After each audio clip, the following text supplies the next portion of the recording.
You are now tuned into Kharys Crib. Kharys Crib. Kharys Crib. Kharys Crib.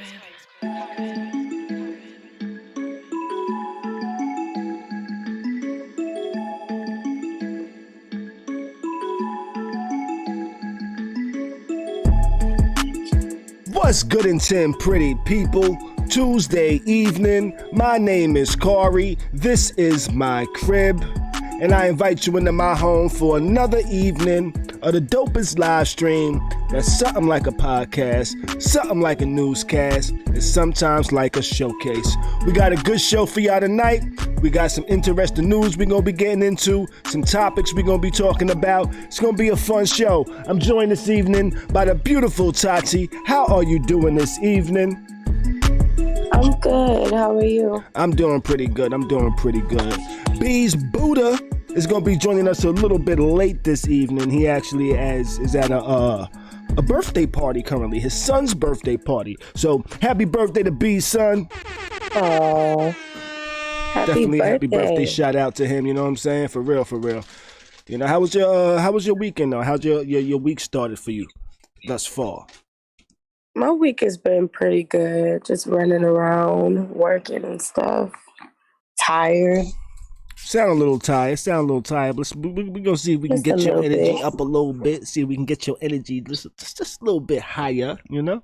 My week has been all right. Let's do that. Let me get a drink. My week has been all right. I'm actually on my fourth shot. I done took my fourth shot of some Jack tonight, so I'm on about 100 right now. You know? You took 4 shots in how long? In about 30 minutes. That's ridiculous, Khary. You know? My daughter's here. She just got here with some food. What you get to eat? She got Chick-fil-A to eat. This is like the 15th time in the 3rd day that she's got Chick-fil-A to eat. But you know what my daughter got today as well? My daughter got a tattoo. Her first tattoo. I was like, okay. Snap. I'm like, okay, I'm scared of you. I remember when you used to be like, I'm never getting no tattoos. But that's when she was like 7, 8, some shit like that. But now she hit me up yesterday. She was like, yo, Dad, design me a tattoo. I'm like, design you what? She was like, I don't know. I want to get a tattoo. I said, I don't know what to design, but she went and got a tattoo today. But what did I say her tattoo was earlier? It was of what?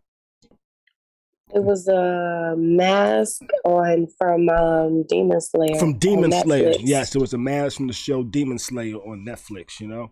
Her first tattoo that she'll regret it in about 5 years. Like, why the hell did I get Demon Slayer tatted on me? But you know, that's everybody. I don't think so. I think a lot of people's first tattoos they regret, you know? My first tattoo was a cross. You know? Right here, which I later expanded to like a rosary and shit like that. Even though I'm not very religious, it was just one of my first tattoos, which I wouldn't say I regret it.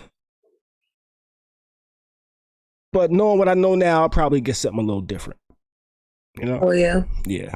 You know, I'm not a religious person. I'm more spiritual than religious. There's thousands of religions on this planet, and I have no clue which one is the right one, or is there a right one? You know what I'm saying? So yeah, but I definitely am spiritual. You know what I'm saying? I believe there's a higher power. There's some type of force out there at power. I have no clue what it is, but there's something, and I believe words have power, and there's a lot of things that we can't explain and can't really understand, but I do think there's a higher power. You know. What's up to all my house guests in the chat? How are y'all doing? What's good, Wayne? What's good, Barry? What's good, Paul? Shawnette, Kimmy. How y'all doing? I see all y'all out there in the chat tonight and shit, you know what I'm saying? Hey, guys. Shawnette said, yo, Khary, y'all low-key be reading my mind. I just asked someone the topic question earlier today, you know, and our topic for tonight, do independent women intimidate men? That's going to be our question for the night. So think about that. That's what we're going to be talking about. That's what we're going to be getting into. But before we do that, we're going to be getting into some news and some things like that. You know what I mean? And so shit, why not just start it off right now? You know what I'm saying? Start off with some news. You know what I'm saying? A little bit of entertainment and music news for y'all. You know, new group alert. Which I know about this new group. There's a new group coming out called The Shy. You know? This group is made up of some R&B heavyweights: Donnell Jones, Carl Thomas, and Dave Hollister. You know? Yeah, I heard. What you think about this? You looking forward to hearing something from them? I'm looking forward to hearing their first single. I think am it'll as be well. dope. I hope they bring back some good R&B vibes from back in the day. This trio right here. This trio actually reminds me of LSG. You know, Gerald Levert, Keith Sweat, and Johnny Gill. This kind of gives me those type of vibes. And when they dropped their album, LSG, their first album, with My Body and all of that on there, I was feeling that album. That's actually one of my favorite albums from the year that dropped. And one of the songs on there has Missy, which I think I spoke about, and one of my favorite songs on there as well. So I'm interested in seeing how this sounds, seeing if they'll come up with something that was as dope as that, you know? So I think this is a big deal. It reminds me of what's that group with? It was, who formed the group? I think it was Tank, Genuine, and Tyrese, I think. Genuine, yeah, and Tyrese, TGT. That's what this reminds me. Yeah, TGT. Let's see. I'm actually gonna pull that up real quick. Cause they only dropped like maybe one album. I don't think it was very successful. But yeah, it was called Three Kings, which dropped in 2013. You know what? I lied. It was okay. I'm lying. Well, I didn't know that Next Time Around was on there. I know that song. Lessons in Love. I know that song. So the album was called Three Kings. Came out in 2013. It only had 76,000 in sales, which doesn't sound like a lot, but it peaked at number 3 on the U.S. charts, number 1 on the U.S. R&B charts, and number 95 on the U.K. charts. So, yeah, I remember that Next Time Around song, the Steve Harvey Morning Show. They used to play the hell out of that song. Wayne says, I think they had 2 albums. I'm looking on Wikipedia right now. Wikipedia isn't always correct, but most of the time they are, but they only have Three Kings listed as their only album on here. Though they did release something back in 2007 called Please Don't Go, the TGT remix. So that was pretty much like the first single. But that included the 3 of them, but it wasn't an official album. This was on Tank's album, Sex, Love, and Pain in 07. And I guess that kind of birthed it, where they next followed up with that Three Kings album. But I'm looking forward to this album, see what they come up with. What's going on, Sean? Sean over here in the chat said, yo. You know, so yeah, I'm looking forward to that one. So that should be interesting. Yeah. That looks like the only album they had, I think. I think so. I think so. You know? Let's see. I think you might have sent me this earlier this week. Eddie Murphy and Martin Lawrence's kids are dating. You know? Yeah, I saw that. I think that's exciting. Yeah. It's it's kind of like something you would kind of read in like a fairy tale almost, you know? You think so? Yeah, and I say that because these 2 gentlemen are like kings of comedy and shit like that. You know what I'm saying? Martin Lawrence and Eddie Murphy. And it's not often you see 2 people that are friends. They made a few movies together, not a lot, a few movies together, you know, but they're classics, you know, and they're friends. So it's not often you see celebrity friends, black celebrity friends, children dating, you know? And it's kind of like, I wouldn't say that. I would say that we don't hear a lot about most of them. But I think in life in general, that happens a lot. When your families are friends, the kids end up dating at some point or something like that. I think that happens a lot in general. You think so? Mm-hmm. I haven't experienced that in my personal life. I haven't experienced that. I feel like I think that the family get-together is going to be lit.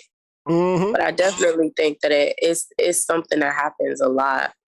Okay. If they like when I feel like when kids grow up together, sometimes they end up dating. It don't mean that they have to like date and get married, but at some point they end up dating or something. Okay. Not all the time, but I've seen it a lot. All right. Okay. But they're not like teenagers or anything like that. So this is Eddie Murphy's oldest son, Eric Murphy, and he's 32. And this is Martin Lawrence's oldest daughter, Jasmine, who was 25 and a Duke graduate at that, you know.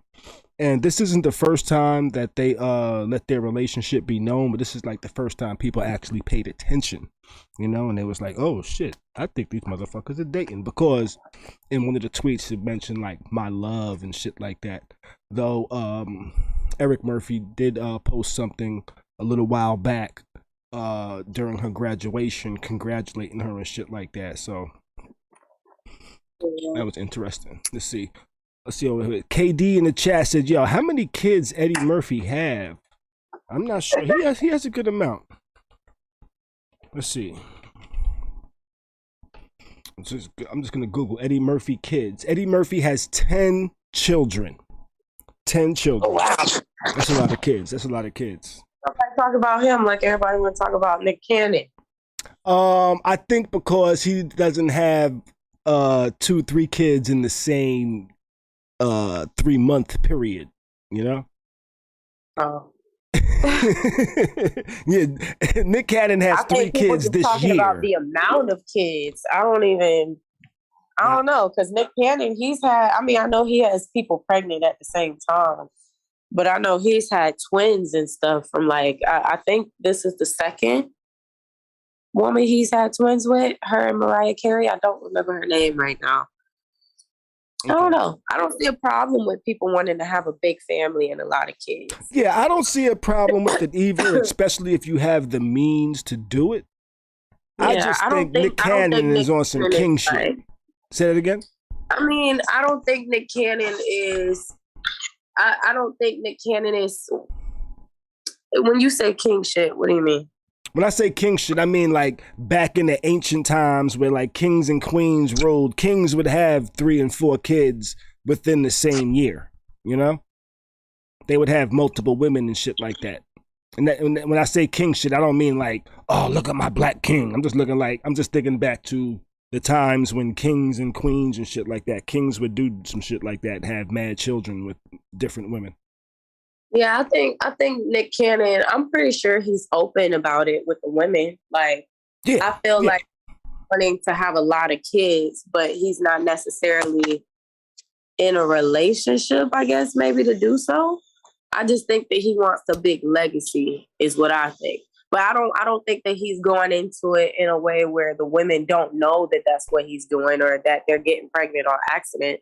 Right. Because, you know, they're not arguing, you know, everybody's happy. I think that he's doing it in a way of, he's probably letting these women know, like, hey, I want a lot of kids, probably from different women. And this is just, you know, and women just down with it, I guess. I feel like. Right. Now. I don't think he's doing it in a way of like creating single mothers and just, you know. Yeah, I think he's going to be a responsible father.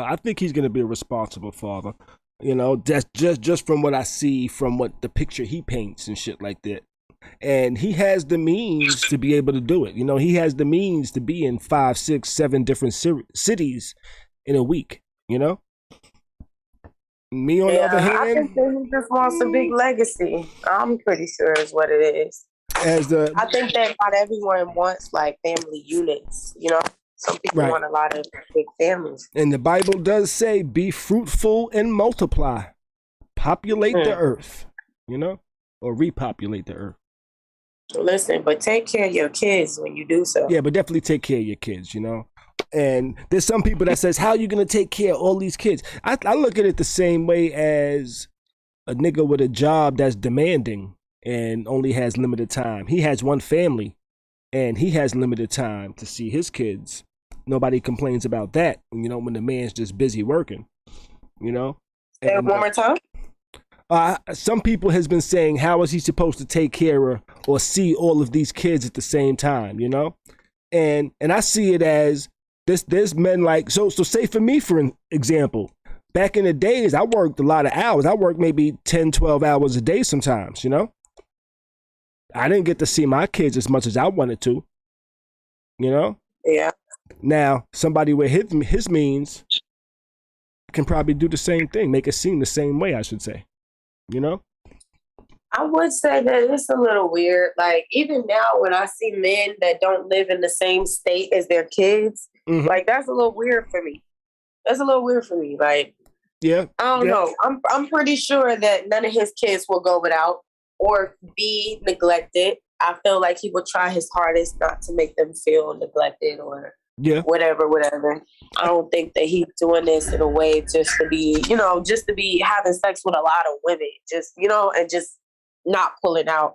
I think he's definitely being intentional about it, but but yeah. I think so. And I definitely understand that whole being in different cities than your kids, because I actually tried to move back to New York a few years back. Well, more than a few years back. Back in 2012, I tried moving back to New York, you know what I'm saying, when me and my ex separated and shit like that. And the hardest thing for me about that was being in New York while my kids were in Florida, you know? And I bet. And even in me, myself, I actually had more liberties than most people because I'm a programmer. That's my day job. I write code and shit like that. You know what I'm saying? So I've been working from wherever I'm at since 2012. You know, this whole working from home remote thing isn't new to me.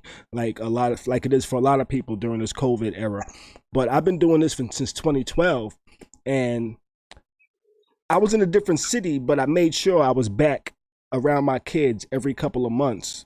I would be traveling back and forth from New York to Florida, back and forth nonstop pretty much, just to be around my kids because I felt weird not being there, you know? So I feel you. I feel like I feel like maybe as a dad or some, I don't know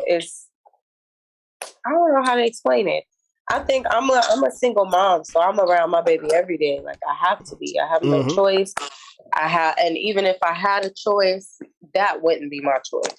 So I wouldn't date a guy that, like, you know, that lived in a whole nother state than his kids for whatever reason. If him and his ex broke up, if, you know, that's just how things. If he went somewhere, got a girl pregnant, like, I just couldn't date a dude who's not around his kids every day, that has kids out here that he don't see every day. I actually, for me, a couple months is a long fucking time. I could never even imagine going that amount of time without seeing my child. During that time, I dated this woman and she had a child, right? And when I would be in New York, I would be at the crib and shit like that. And like I might be helping her kid out with like some homework and shit like that, right? And it didn't take very long, but I was like, you know what? I feel very weird. I feel very odd. I feel very off. Like, I'm helping your kid with their homework, but I'm not helping my kid with their homework. You know what I'm saying? And I was like, I'm not trying to say this anything against you. I just feel like I'm being neglectful, you know, and that kind of caused a little bit of problems between us and shit like that. So I kind of drove back to Florida and hung out with my kids for a while and shit like that. Took them to school, helped them with homework, things like that, you know. So they was very important in my life. So I definitely understand being there for your kids, and I'm definitely one of those that's there for my kids. And yo, by the way, hit that like button, hit that share, hit that subscribe if you already haven't. You know what I'm saying? So I appreciate y'all. Gretchen Hazel, how you doing? I see Miss Gretchen Hazel over here in the chat and shit like that. She actually, she lives in the hood I grew up in, and she's actually one of the few teachers that made an impact on my life. She was my English teacher in junior high school. And she's one of the few teachers that really made an impact on my life. You know what I'm saying? She really, I really felt like she cared about us learning and understanding. So, yo, Miss Hazel, Let me blow some air horns for you because I appreciate you. I appreciate everything you did and everything you tried to do for me as a kid to make sure I learned and understood English and things like that. I think I understand the English language in a very good way right about now, you know what I'm saying? And I think it's because of your help. So thank you. Thank you. You know what I'm saying? So, but okay, let's get back on topic and things like that. So yeah, I think that's dope. Eddie Murphy and Martin Lawrence, kids dating. They're not children, they're adults living their life, so shout out to them. Shout out to Black Love. Shout out to Black Love, for real, for real. Alright, let's jump on to this next topic I got, man, which is a sad story, actually. Chicago rapper KTS Dre was fatally shot shortly after he was released from jail on Saturday night in an ambush. You know? That is terrible. It's terrible. According to the Chicago Tribune, the 31-year-old rapper, whose real name was Londre Sylvester, was shot at least 64 times outside. Wow. Listen to this, though.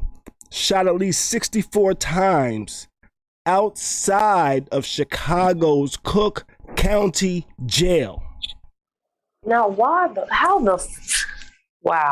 You know, following the incident, police discovered 59 shell casings around the 2700 block of West 27th and Little Village.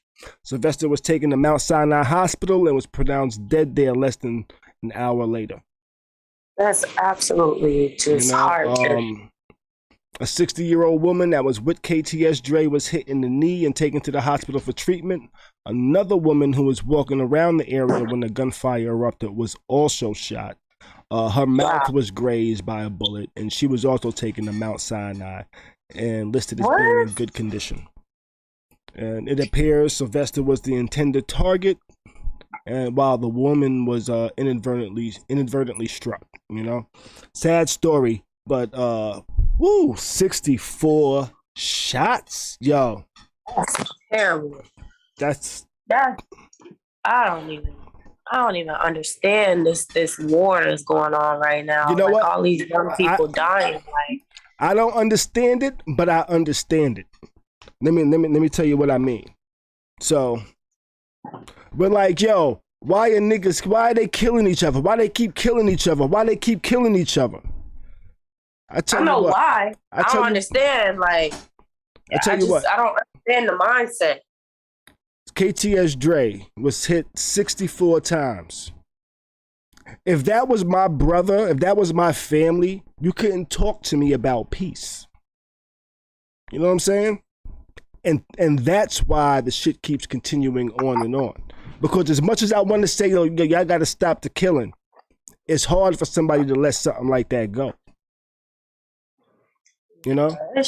It's sad as hell because these aren't the only people dying. Like you see in this situation, 2 other people got hit. Yeah. Some people are dying just because they in the wrong place, wrong time. Yeah. I just can't even with this generation, this bullshit. Yeah. I really can't. It's a lot of that going on in Florida, big time, all areas of Florida, not even just one city. It's a lot of young people dying. You can't go to events. I mean, you can, but you got to be careful. Mm-hmm. Everywhere now, honestly, people just come and they shoot up the place. Don't give a damn who in there, who in the way. Probably ain't even looking or aiming at the person that they trying to kill. Right. So, when I was younger, those that have been watching this stream for a while now know that when I was young, I was shot. Right. And when I was shot, after I got out the hospital, some of the older niggas from my hood was like, yo, what you want to do? Right? The night I got shot, the moment I got shot, I was on the bus talking about, yo, I want to kill them niggas. I want to get at them niggas. You know? I was in the hospital for 2 weeks. By the time I got out the hospital 2 weeks later, older niggas from my hood came to me and was like, yo, what you want to do? I was like, yo, nothing. I really told them, yo, I want to do nothing because I know if we do something, they gonna do something. Then we gonna do something. Then they gonna do something. Then we gonna do something. Then they gonna do something. You know, so when they asked me what you want to do, I said nothing. You know, a lot of people, I don't think a lot of people are willing to do nothing. You know? Yeah, a lot of people want to get back. Yeah, it's hard to do nothing. It takes a strong person to do nothing. You know? I just wish it would stop. Like, I don't even understand why people are killing people. I mean, I understand retaliation. But I tell you what. My mom, the night I got shot, I went to skate key. I went roller skating. I went to have fun with my friends. You know, a lot of times my mom used to make me take my younger brother with me. You know, she used to have me, she's like, yo, if you're going out, take your younger brother with you. You know?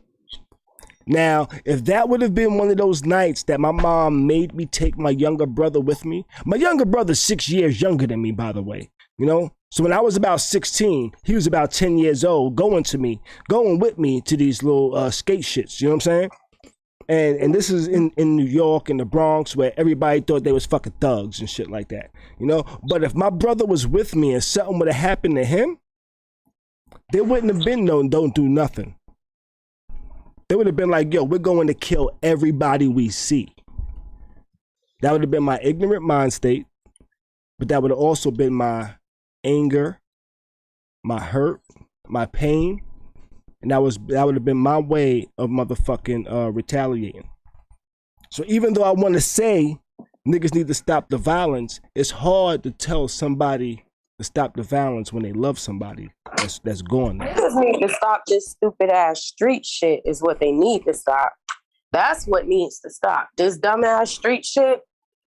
Yeah. It's like fighting over property that we don't own. Like, what the fuck are we doing? Yeah. Killing people over being in areas that you don't own. Right. Now, it don't make sense to me. Now, if it's some drug shit and y'all fighting over a corner, I kind of feel that's like a little extra. Fighting over a corner, fighting over selling drugs on a corner, fighting over. Yeah. Where I actually read an article the other day that said, hey, here's why you don't want to be a drug dealer. The average drug dealer makes $3.30 an hour. You know? and you know what? To be honest, I'm not going to disagree with that. You know? Because niggas act like they got a lot of money. So you might see niggas with like $1,000 in their pocket at a time, but they don't tell you 95% of that is for their re-up. Is what? It's for their re-up. Listen, let me tell you something. I used to date a dude that sold drugs. Well, he didn't sell drugs. He sold weed, right? Mm-hmm. Weed is not a drugs guy. Weed is not a drug, guys. Let's start there. But anyway, right. This dude used to sell weed, and like I would watch him, you know, go buy however much, and then like, you know, divvy it out, and then nigga work a full-time job and still ain't got enough. And then we're not gonna go there. He didn't live. We gonna go there. He didn't live by himself. You know, he lived with his mom and shit, and still didn't have enough money to re-up. Yeah. And if you ain't have enough money to re-up, you definitely wasn't making a profit. And then you smoking up all your weed and you know, rolling up trying to seem like you are. You on point right there, smoking up all your weed. Like, bruh,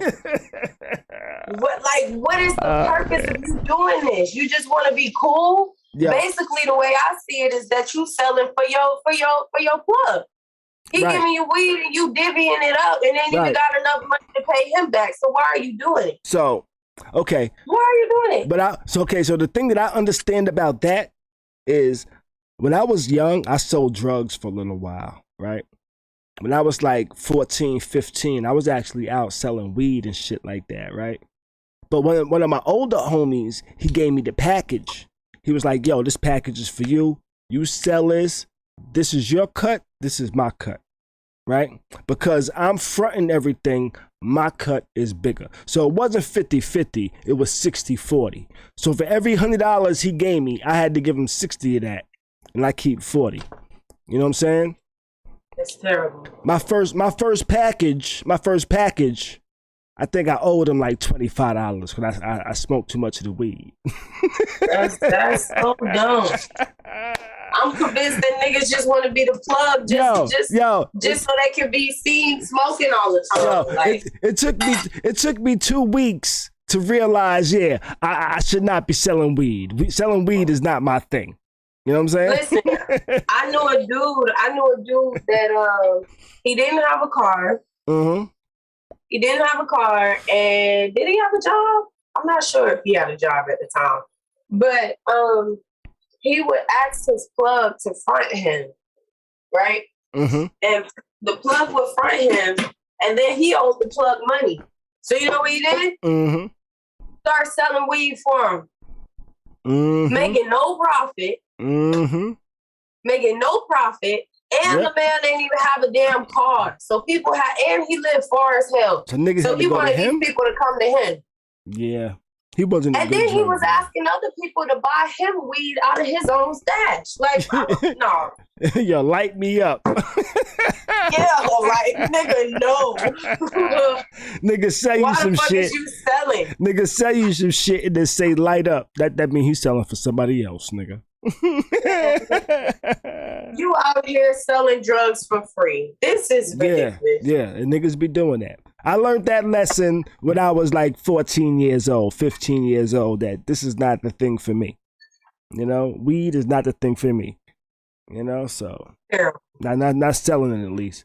And when the nigga first gave me the package, he gave me the shit in like 2 small bags. Cause that nigga was used to selling crack. So he gave me weed in like little ass crack bags. So I had to sell him just like 2 for $5. You know? And when I first started selling, I said it wrong. I said 5 for 2. Nigga said, I could get 5 bags for $2? I said, no. I said that wrong. It's 2 for $5, nigga. That's terrible. 1 for 3, 2 for $5. Nigga gave me crack bags. You know what I'm saying? I was selling weed in slab bags. That was terrible. All right, but let's go on. Let's move on. Yo, anybody know about pro golfer Gene Siller? Anybody familiar with this dude? Any golf fans out there? I am not familiar. Okay, so golfer I know is Tiger Woods and President Obama. You said Tiger Woods and President Obama? That is correct. What a stretch. What like a range right there. All right, well, those are the only two golfers I know. Well, there was a story that I read today that says pro golfer Gene Siller and 2 others were killed by an aspiring rapper. You know, and the story read, an aspiring rapper has been charged with the high-profile murder of professional golf player Gene Siller earlier this week in Georgia. An arrest warrant revealed that rapper named Brian Anthony Roden, who goes by the moniker B-Rod, is accused of shooting and killing 46-year-old pro golfer Gene Siller at a country club in Georgia. In addition to that murder, authorities believe he was also responsible for the death of 2 other men, Henry Valdez, 46 of California, and Paul Pearson, 76 of Kansas, were found tied up and gagged in his truck. Wow. What was the reason? They was looking for him for 5 days for the murders, 3 counts. It doesn't really say what the motive was. Like, how did he even know these people? What was the reason? So reports state that Siller was shot somewhere near the 10th hole of the golf course. It didn't really say what it was. Listen, you can't even beef with people nowadays. Boy, I tell you. But they say they say allegedly he killed him on a golf course. And he had a couple of other people tied up in his car. So now, was there some backstory behind it? Was there something going on between them that happened, and that's why he killed them, or was it just some, as was shown in the chat says, he was on some serial killer shit? Yeah, that's what that sound like. Gagging people. He didn't even just kill them. He like tortured them. You know? What I tell you the other day about these movies is what's putting shit in people's heads. But you know what? One of the things that struck me about this. Say what? One of the things that struck me about this story was that it said killed by aspiring rapper. You know? I never hear any other if they're not trying to be a rapper, nobody talks about what they were trying to do professionally. You know, it's like if once they add rapper, they say they just know they black. They just know they black for one, and they know okay they must be a killer since they're talking about rapper because rappers always talk about killer. You know, so that's one of the things that kind of stuck out to me. It was like, you know what?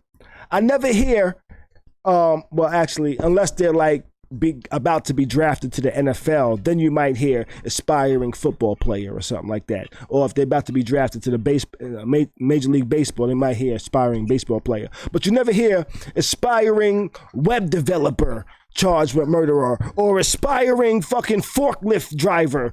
You know what I'm saying? Indicted for murder, or aspiring truck driver indicted for murder. It's only rappers. You never hear about people that want to be actors.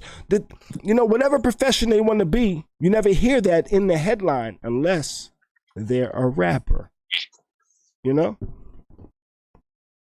Because I tell you what, there's been a lot of aspiring rappers that done shit that I've never heard of until they've done shit. The only thing I know about them is there was an aspiring rapper and they did some shit and somebody died. No other profession. Have you noticed that? Or am I the only one that's noticed that? Are they being racist again? I think so. Oh shit, hold up. I just let you in, G. You're muted, Tati, you're muted. You're muted, Tati. All right, let me see. And actually, we got Bees joining now, actually. So Tati's muted. Bees is joining. He just tried to call me and say, yo, let me in. Cheryl over here says I'm right. Wayne says I was right. Sean said, what's his name? Lil Murder? Yo, I've been trying to get in here for like the longest, man. Yo, you got Bees. me out here in the rain and shit. You got me out here like an hour. Niggas is trying to raw me and shit. What's good, my G? How you doing, brother? How you doing, man? Let me. I'm good. How you doing, boss? I'm chilling, man. We was just talking about pro golfer Gene Siller that was killed by an aspiring rapper. And I was just making notice that they only talk about... He was killed by a rapper? An aspiring rapper. And I was just talking to the chat and talking to Tati, letting people know that why is it that only aspiring rappers' careers are known, whereas what other professions somebody might be doing is never put in the headline. But if they're a rapper, they're put in the headline. Am I upside down? Yeah, you are upside down over there. I don't know what the hell's going on with you. What the hell just happened? All right, hold on. We're going to fix this. All right, now I see you. Okay. And now I see you. Now I see your shit. Now I'm about to. All right, maybe. I'm over here getting ready to set your video up and shit on like that. You know, Tati had to step away for a moment. Okay. What's going on, though, man? What's going on with you, Bees? Yo, ain't much. Ain't much. You know, the little guy hit 14 today. 14 years old, man. That's what's up, yo. Yeah. That's what's he up. going to summer school and all that. Like, this kid wants to be smart, so. You say he going to summer school? Yo, fam, he's going to summer school like my work hours, 8 to 4. Like 8 to 4? Yo, son. Yo, fam. I had to go to summer school one time, right? Mm-hmm. That shit ended at like 1:30. That shit was like from like 8:45 in the morning to like 1:30. And I was like, Fam, yo, I can't do this shit, yo. I thought it was over at like fucking 11:30 and shit. That's when I became friends with this dude from our hood that everybody thought was a cornball. I was like, yo, he's not a cornball, yo. That nigga will fuck some of y'all niggas up, yo. You know what I'm saying? I used to go to I used to go to summer school. This was like I was like in 6th grade. I used to go to summer school over in Edenwall. You know, there was like a junior high school over there in Edenwall that I had to go to summer school at, you know? 111. Yeah, exactly. You know, I had to go to summer school there. And you know, and because I was from co-op, niggas thought shit was sweet. You know what I'm saying? Niggas thought shit was sweet. So niggas used try to fuck with us sometimes and shit like that. You know what I'm saying? Mm-hmm. Now me, you know what I'm saying? I didn't take shit, but it was like, yo, y'all niggas really gotta fuck with me to make me be like, yo, I'm about to fuck y'all niggas up. You know? But you know what? I tell you what, nobody really I gotta get the weed. Go get the weed. Go ahead, I'm listening. Nobody really fucked with me, yo. You know what I'm saying? Dead ass, yo. I was like one of them niggas that niggas would pick on mad people. Nobody ever really picked on me. You know what I'm saying? So, but I was with this dude from our hood. You will probably remember him, Bees. Atiba. Hold up, I'm coming right now. You know what I'm saying? You probably remember him. Atiba. He lived in one of my buildings. You know what I'm saying? Atiba, y'all remember Atiba? Yeah, you know what I'm saying? He wasn't a street nigga, you know, but he wasn't a soft nigga. That I realized, I recognized, you know, because nobody would fuck with me, yo. No matter where I went, nobody really like fronted on me, yo. You know, I realized that as an adult, like, yo, nobody would used to be like, yo, we gonna fuck with Khary. You know, I always felt like, yo, niggas never. But I guess I just have that look, like, don't fuck with Khary look. I don't know. But anyway, we was in school. Niggas used to try to front on him, yo. And that nigga wasn't having it, yo. That nigga yoked the nigga up one time like, yo, do not fuck with me. I was like, yo, I respect this nigga right here.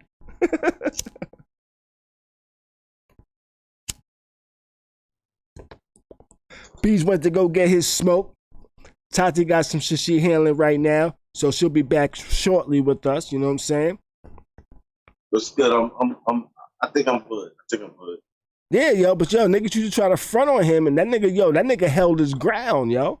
He backed them niggas down. He yoked niggas up, yo. And I was like, yo, I could fucks with this nigga.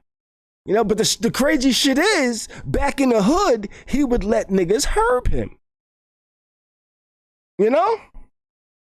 It's like, yo, why are you letting these niggas herb you? I see you deal with niggas that tried to act tougher than these niggas. Fam, you know what's so bugged about that, though? What's that? Like, that's like this nigga I knew, locked, you know what I'm saying? In the streets, he was a wild boy. In jail, he was sweet stuff, my nigga. I heard that's kind of how it be, though, yo. It be like some niggas be wild on the street. You know, but they be wild on the street because they know they can go grab something to defend themselves. When they inside, they can't go grab nothing to defend themselves. You know what it is? What's that? Most of those dudes, ain't no guns in jail. Yeah, ain't no guns in jail. It's gonna be hard to make me fear you in jail, nigga. You know? Snoop Dogg told me back in 94, yo, middle of the night, my toothbrush better be motherfucking scraping along the motherfucking shit, yo. You know? I hear toothbrushes scraping on the floor. You know what I'm saying? Snoop told me that shit back in the days, nigga. It's like I told you. That nigga came in the showers. That nigga said, eeny, meeny, miny, mo, and picked somebody out. And then dude was in the bathroom stall later on. Mm-hmm. I said, yo. I tell you what. Game has changed. I tell you what. I've never been to prison.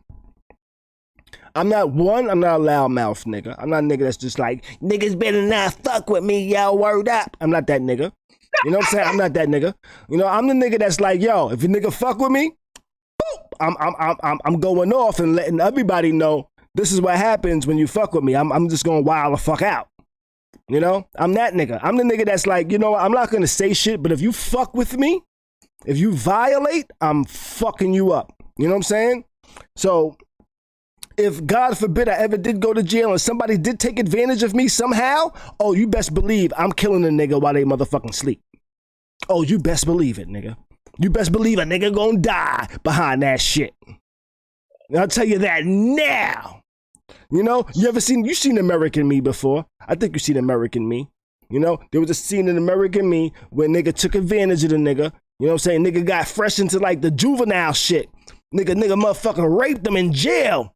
You know? Oh, that's how your man got his power too. That nigga motherfucking killed that nigga right after that shit. It's like, you know what? I hope nothing ever happens, but if it does, that's what's gonna happen next, nigga. You know, that nigga said, yo, what he say? He said, next time you better let me, or it's gonna be more. He said, it's gonna be shit on my dick and shit on my knife. Yeah. But you know what fucked him up though? When he got out of jail. Yo, fam, he did homegirl dirty, yo. Yeah, he did homegirl dirty. He ain't want that pussy. He wanted that ass, nigga. He wanted that ass, and he didn't even ask for the ass. He just took it. I was like, damn, that nigga violated. She was like, oh, yo, he threw it in there. She was like, wait, this. Yeah, she was like, I've never done this before. You're too rough. She was like, no. Oh man, we need to change the topic on the screen. This ain't part of the game. Yo. Oh shit. I know you've been locked up for a little while, boo, but yo, she ran like a motherfucker. If you've never seen American Me, go watch it, yo. It's a great movie. But that scene right there, I'm not trying to be funny. Actually, I am trying to be funny. But that scene is wild. You know? When you look at it from like the comedic state of it, you know what I'm saying? The comedic side of like, 'cause I think all of us men some of us men have been with women that have ran before, you know what I'm saying? Not because of that, but just ran, period. You know what I'm saying? And they ran from the dick and the pussy. Now somebody that don't want it in the ass, you know they running from that. That's how I see that scene now. It's just ridiculous now. It's so many. You know what's so crazy though? American Me has like so many jokes from it in different movies. Yeah. Like Friday. Don't look at me, little puppet. Don't look at me, little puppet. Yeah. Oh man. I want to change this topic, but I'm gonna wait for Tati to come back to change this topic. So I'm gonna jump over real quick. To Richard Branson. You know who Richard Branson is? Nah, only Branson I know. So Richard Branson actually owns Virgin. You remember Virgin, the Virgin mega stores and shit like that. Virgin Records and all that. Yeah. But now he owns Virgin Galactic. Okay. Know? And he just celebrated a Virgin Galactic flight to space. Well, not to space, but to the edge of space. You know, his net worth is estimated nearly $6 billion. That's his net worth, $6 billion.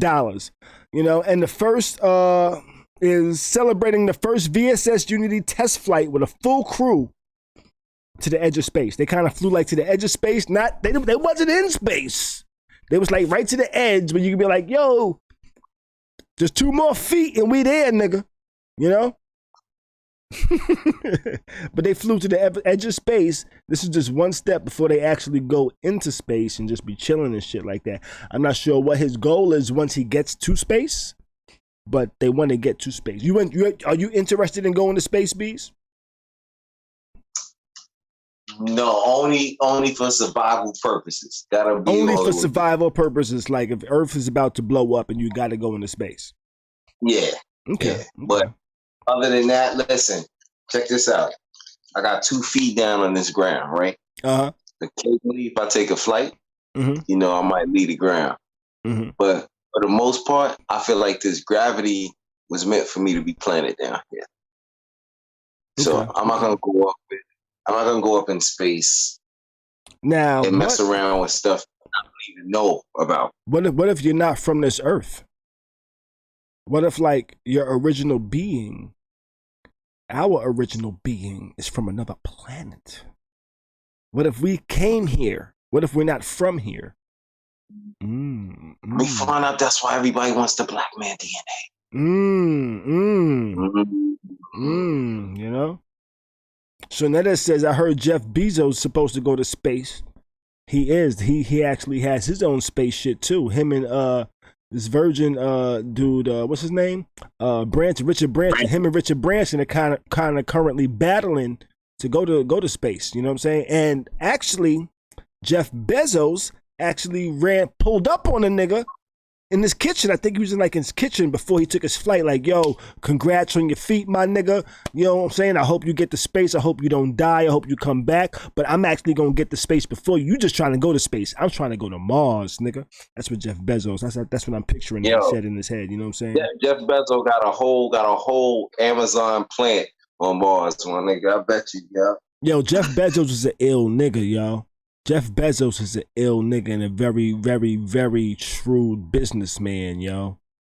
I was reading some shit up about him the other day. I was like, yo, this nigga is a motherfucking ill businessman, yo. We'll talk about that later. Diapers.com. Look up diapers.com and Amazon.com and the shit that nigga did. Crazy, nigga. Crazy. But they're actually racing to go to space right now, and they're both trying to get to space.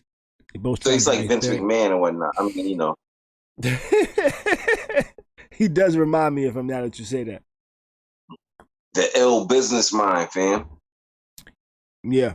Like, not to get off subject, but quick and fast. The nigga bought wrestling for $1 million. Mm-hmm. That shit worth like $8 billion right now. Like, shit is crazy. Yeah, but you know what's even to me the bug thing to me is I always saw Vince McMahon as just somebody that was there. Yeah, I didn't see him as the nigga that owned the shit. You know, I never saw him as the nigga that owned the WWF or WWE now. You know, when I was a kid, it was the WWF. But then the World Whaling Federation said, nah, nigga, we the WWF. You know? Nah, it's the Wild World Life Federation. Got you. The shit with the panda. But it's like, damn, nigga, World Wildlife Fund. Yeah. Endangered Species Conservation. I wanted to say conversation, condensation, conversion. I wanted to say everything, you know, other than that. But yeah, Vince McMahon, it was an ill nigga once you think about it and shit like that, you know? But back to this dude. Richard Branson going to space? Yeah. That's an interesting feat. I would like to go to space only just to float for a little while, but then bring me right back. I don't want to go long term. Just take me up. Let me float. Like, yeah, nigga. You can actually do zero gravity shit. You can actually be weightless for a little while, but I think that's scarier than actually going to space. You know? You know what I would need though? What's that? I'm gonna need to smoke a blunt up there. Oh yeah. You know what I thought about though? I said to myself, yo, if I go to space, I want to fuck in space. But you know what? It's gonna be hard to fuck in space with no gravity. You know? Yeah. Fucking with no gravity it's like fucking on a waterbed. But even worse. You ain't got no fucking grip, nothing to hold on to. You got to motherfucking like plant yourself against the wall or some shit. You know? It's like y'all just motherfucking wiggling in space at some point. Man, let's see. Let's jump onto this. Let's see. Over here in the chat, Maxi Mix says, yo, space has no up or down. Yeah, 0G. Yo, there's no gravity. You know, you know what I'm saying? I'm not sure how you're gonna feel, but you know what? Oh, you know what? Nothing in space is gonna be crazy too. That shit's gonna be floating around. You know what I'm saying? You'd be like, not my face, hers. We get out of here. You know? Yeah. Oh man, y'all are ridiculous. It's gonna be messy though. You know. My bad, y'all. Tati's back with us. You know, and I was just about to jump into our next topic too. What is that? Hey, bees. That's good. You call me Herbie. I said Herbie. Yo, Cheryl said over here, yo, Khary, is fucking the only thing you think about? No, it's not. It is, y'all. It is not. It is not the only thing I think about, yo. But if I'm in space, I'm gonna be like, you know what? I wonder how it would be to fucking space. You know? Cheryl, okay. You are correct. Okay, check it out. I wonder what that intergalactic nut is like.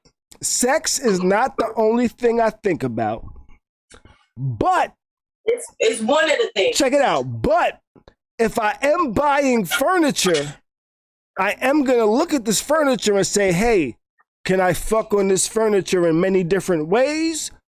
That's one of my thought processes behind buying furniture. That's not the only reason. I'm also saying, is this couch comfortable? Am I going to be able to take a nap on this? You know, am I going to take a nap on this? But it's also, how many different ways can I fuck on this couch? But this doesn't mean sex is the only thing I think about, you know? Tati is looking at me crazy right now. Cheryl, this is the person that you're trying to pin me down with. Hey, remember, y'all got to remember too, he's Spanish. Man. Listen, Khary is a horn dog, as my grandma would say. I'm not a horn dog. That's what my grandma would say. I'm not a horn dog. We could be talking about anything, and Khary gonna talk about some sex. I'm passionate. I'm a passionate person. You know. What the hell that got to do with having sex? You're horny. No, I think sex is I don't look at sex as just a busting a nut thing. I look at sex about that. I look at sex as something that has love behind it, that has passion behind it, that has care, that has desire. You know, it's not just a it's like we're talking about your when I think bringing up of sex, not your definition of sex. No, it's because when I think about these things, I think about things that I would like in my life. I would like passion in my life. I would like love in my life. And those things happen to have sex involved in it. So you know what, y'all? We ain't gonna ever get a straight answer out of it. So when I go to make life decisions on what sofa I'm gonna have for the next 5-6 years, okay, I hope I have somebody that I can share my time with, that I can be passionate with, that I could be loving with, and how many different ways can we do that on this sofa? I tell you what, I've bought plenty of sofas. I've not once thought of ways that I could fuck on the couch, and that was my, winning decision to buy the damn couch. I just thought, no, that's not my winning decision. Nice in my house, it's comfortable. You know what? Was nowhere in that. Right. I've looked at couches and I was like, yo, this shit would look dope in my living room, and I was like, this shit is not comfortable, you know. She won't be comfortable on this if I say, hey, bend over right here, or, you know what I'm saying? She won't be comfortable. You didn't think about your kids? You thought about somebody bending over. That's the whole point. No, I already said it won't be comfortable, you know? So it's not going to be comfortable for me. It's not going to be comfortable for my kids. You know, the couch I have now is very comfortable. I could fall asleep on it like that, you know, and that's the reason I bought the couch, you know, the reason if there was a couch just as comfortable as this, but it didn't have like this extension piece, I probably wouldn't have bought it, because I would have been like, you know what, there's only but so many positions I can do on this couch. You know what, I knew we weren't going to get a straight answer out of you. Well, I'm just saying, there's reasons that I think about these things. It's not just because I'm just thinking about sex. Sex is a leg low when the guy gets behind the bedroom door. That's a nice and smooth guy, by the way. What's that, Beast? What was Beast? What was Beast? The reasons that we're here. You know what? Motherfuckers say I'm a horn dog, but at my age, I probably have one of the lowest body counts out there. I'm just saying. I'm dead ass. I ain't even joking neither. I ain't even joking. I should have grabbed another blunt to come over here, though. They would probably say about me, I'm like drowning pool. Let the bodies hit the floor. Let the bodies. Listen. I think maybe it's me. You know what? I saw somebody post today. I'm up now, y'all. Y'all know I was tired at first. I'm up now. But yes, 5 hour energy shot. Huh? Said a 5 hour energy shot. Nah, my 3-year-old, her granddad came and brought her home. Got you. But what was I saying? Wayne over here in the chat says, to be real with you, Khary, I think a couch is more comfortable than a bed because it's more cushioning. I be sleeping. Oh, I was saying I don't be believing men. That was my point. You don't be believing men. So you don't believe. You don't believe nothing I just said. Huh? You think everything I said. I don't believe shit that you just said. Okay. So what would be my reason for lying? I didn't say you lying. I said I don't believe shit that you said. So if you don't believe it, then I'm lying. What would be my reason for lying? Say what? If you don't believe it, then that means I'm lying. What would be my reason for lying? I'm not sure. Yeah. I don't try to figure out liars and why they lie. You can't never do no shit like that. You lucky if you even catch on that they lie. Yeah. You know, I just think women just don't believe men. I think women think men just want to bust nuts. All men just want to bust nuts. No, that wasn't the purpose. I think that we were saying one thing and you were saying a whole nother thing. That wasn't even the purpose of what we were saying.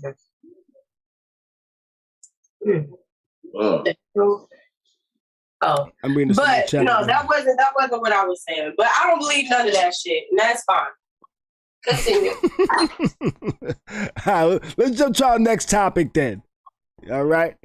Are you comfortable being third place? Do y'all understand what I'm talking about, or do I need to explain? I think I might need to explain. You know? I ain't never third. Are you comfortable being third most important thing in your partner's life?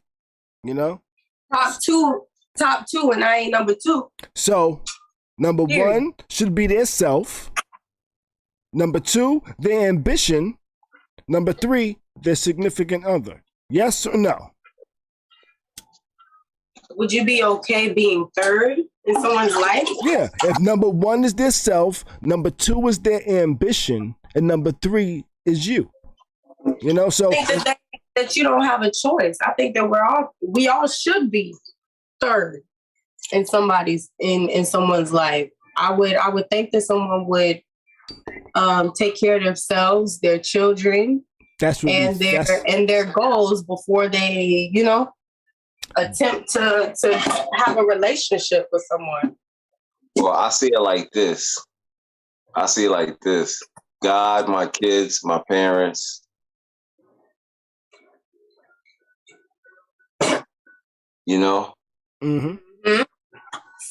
I think it's perfectly fine. I think we all should be third to somebody. I think the moment that we become first priority is when things go left because people are losing sight of what they want. They're losing themselves in the relationship. Now there was a time. Like Mo's not my first, my second, or my third priority. She's my overall priority. You understand what I'm saying? Because that's who I live with. That's who I'm with all the time. You understand what I'm saying? Like, I think it's different if you're living together. If you're dating, definitely. I think when you're living together, a person becomes your part, like you said, part of your overall priorities. Now, what if your overall priorities come prior to your priorities? And I say that because I was pretty much the sole provider of a family of 4 for a number of years, right? And now that I look back, I realize during that time, self was usually number 3. You know? Well, when you're married, that's what I was saying. When you're married, that's different. Or when you live together, that's different. Now, should it be? Now you're considered one. Now you live together. Now both of your priorities should be the same. Take care of the household, the children, yourselves, and your ambitions. Not and then, but your ambitions. So I think when you're married and you live together, that's different because you take care of each other. So you become each other's first priority. Now, dating wise, that's completely different.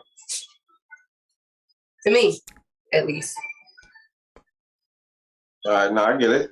It should be. It should be, but is it always? What do you mean? When people are dating and get really, really serious with each other and like move in with each other and create a life together, does that only occur after a marriage, or does that dynamic change once people become a part of each other's life? I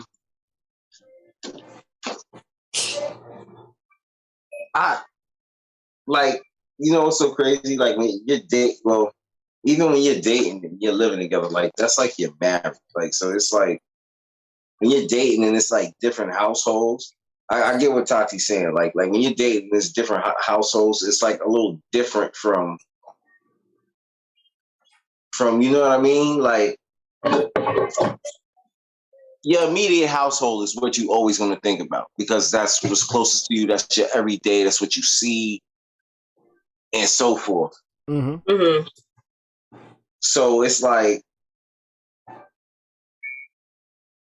so it's a bug situation. Like I'm a little confused with the answer. No, but at the same time, I don't want to say the wrong thing. You know what I mean? Right. So and what I'm trying to explain get misunderstood. No, I get what you're trying to say. I guess that the lines kind of basically get blurred in that moment. I think it's different for everybody because I think the way that I see dating ain't the way that, everybody else see dating. I think that when, like as of right now, if I was to be dating someone define dating. Like, are we saying just getting to know somebody, talking to somebody, or actually like dating? Like, can you be my girlfriend, or consistent dating? Like, what are we talking about? Well, dating confuses the fuck out of me nowadays. I don't know what dating is. I think dating has different stages. Like nobody goes steady no more. Yeah, dating has different stages to me. I think dating is one big umbrella before you, like, I don't know. I'm going steady. I'm going steady with somebody, I think, I feel like. So. I think that when you're getting to know somebody, because I go through it all the time, like when you're getting to know someone, it's hard to maybe get their attention, especially if they have a lot of things going on, and that it will be easy to feel like you come last, but it may just be that they have a lot of other priorities. Like if they have a kid, I know with my 3-year-old, when she was 2, even now that she's 3, it's hard to date.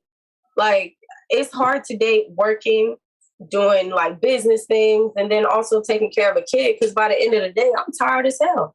And then if you require more attention than my 3-year-old do, I can't even fuck with you at this point because I ain't even got that much energy for you. Mm-hmm. Mm-hmm. And I damn sure ain't gonna leave my business and stuff alone to fuck with you, or not to fuck with you, but like what I mean is like neglect my business or my child or my household, for you. Mm-hmm. You would have to, I feel you. I'm not gonna stop getting money. Right. Because you know what I'm saying? Like you need some time and shit like that. You want to be cuddled up and shit. Yeah. Right. Like I think that when it comes to people's priorities, like, I don't know, I guess people just got to be mindful that we're grown. Like, we're adults. So we all have we all have lives, we have families, we have things that we're responsible for. And you know how people say, like, you make time, people love to say you make time for what you want. That's not always true. Sometimes you ain't always got time for the shit that you want. Sometimes you don't. Like, you could try, but sometimes, you know, people, there are people out there that do hella shit throughout the day. So they don't necessarily got time. I would say yes or no. I would say yes or no. It'd be a lot of times when somebody be like, oh, you know, you're mad busy, you don't make no time for me, and so forth. You know what? That means because you're not busy. Yeah. Listen, people would try to date me, and honestly, I just suck it. But I would say yes and no, because if I was into a person, I'm going to figure out a way to see them. But even if that means I'm just going to stop at their crib to fall asleep and go to sleep, you know? But before that, a person I'm not into. But before that, before you're comfortable enough, before y'all at the stage where you can go over and fall asleep. Even where you're at the stage where you're getting to know each other. You've probably been on a date, maybe two. Even before that, if I'm interested in a person and I want them to know, I'm never too busy to take 10 seconds to send a text that says, hey, I'm super busy, but I'm thinking about you. I'm never That's too not busy. what we're saying, are we?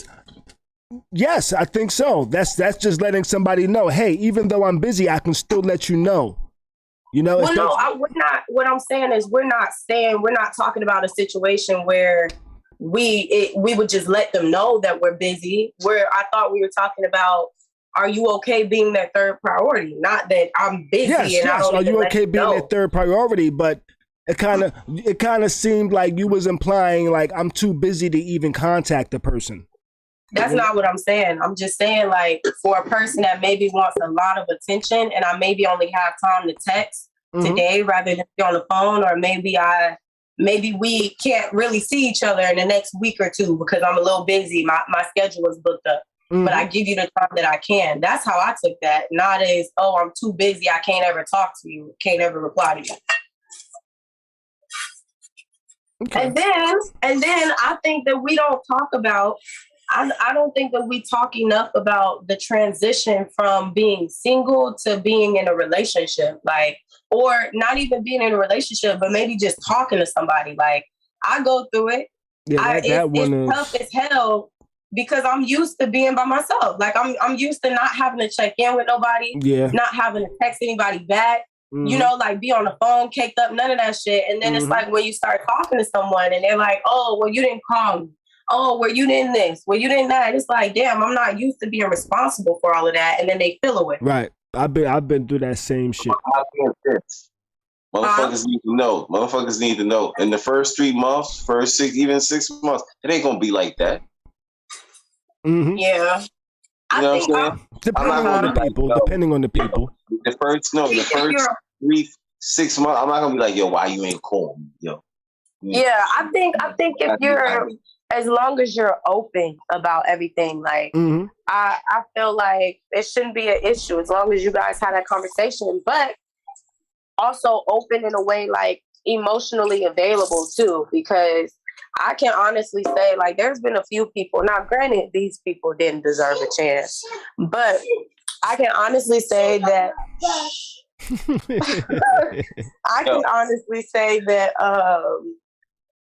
all I keep seeing is hello ribbon. Yeah, she in here. She talked me into getting some candy so she could be quiet, y'all. But I think honestly that a lot of people may not be open. Like, I think that I wasn't open when it comes emotionally available when it comes to, like, dating, and I'm just not realizing that. Like, I haven't truly given people chances because, like, I'm already in the mindset of, okay, I'm not putting up with no shit, ain't got time for no shit, and, you know, and I don't think that I've truly been emotionally available. So that also makes the person feel like, you know, like I'm not making them a priority. Like, there'll be people that try to text me or whatever, and I may not text back. But then I will blame it on being busy because I do suck at texting. But, like, I may not text back, and then they feel away. And it's like, all right, well, bye, because I ain't got time to be explaining to you why I ain't answer my phone. But I didn't give him a chance from the get-go. I think that sucks too. I think that could be when you guys were saying, when Khary was saying like neglected or whatever, I think that could be an example. I've definitely done that before. Did he just dip? Huh? What happened? Huh? What happened? I was saying, did he just dip? But... No, I think so. No.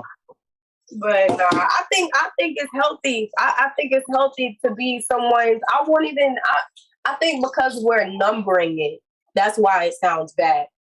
I won't say that you're my third priority, but you're definitely not the first. That sounds really bad. But you're not number one, you know? Number one is my child in my household. And my business. So maybe number two. Man. I don't know. I'm trying to work you in there. Shit. It's like it's crazy. It's crazy. Like it really is. Priority. And then it's all about how much of a priority somebody wants to be sometimes. Because some people be wanting to be over prioritized.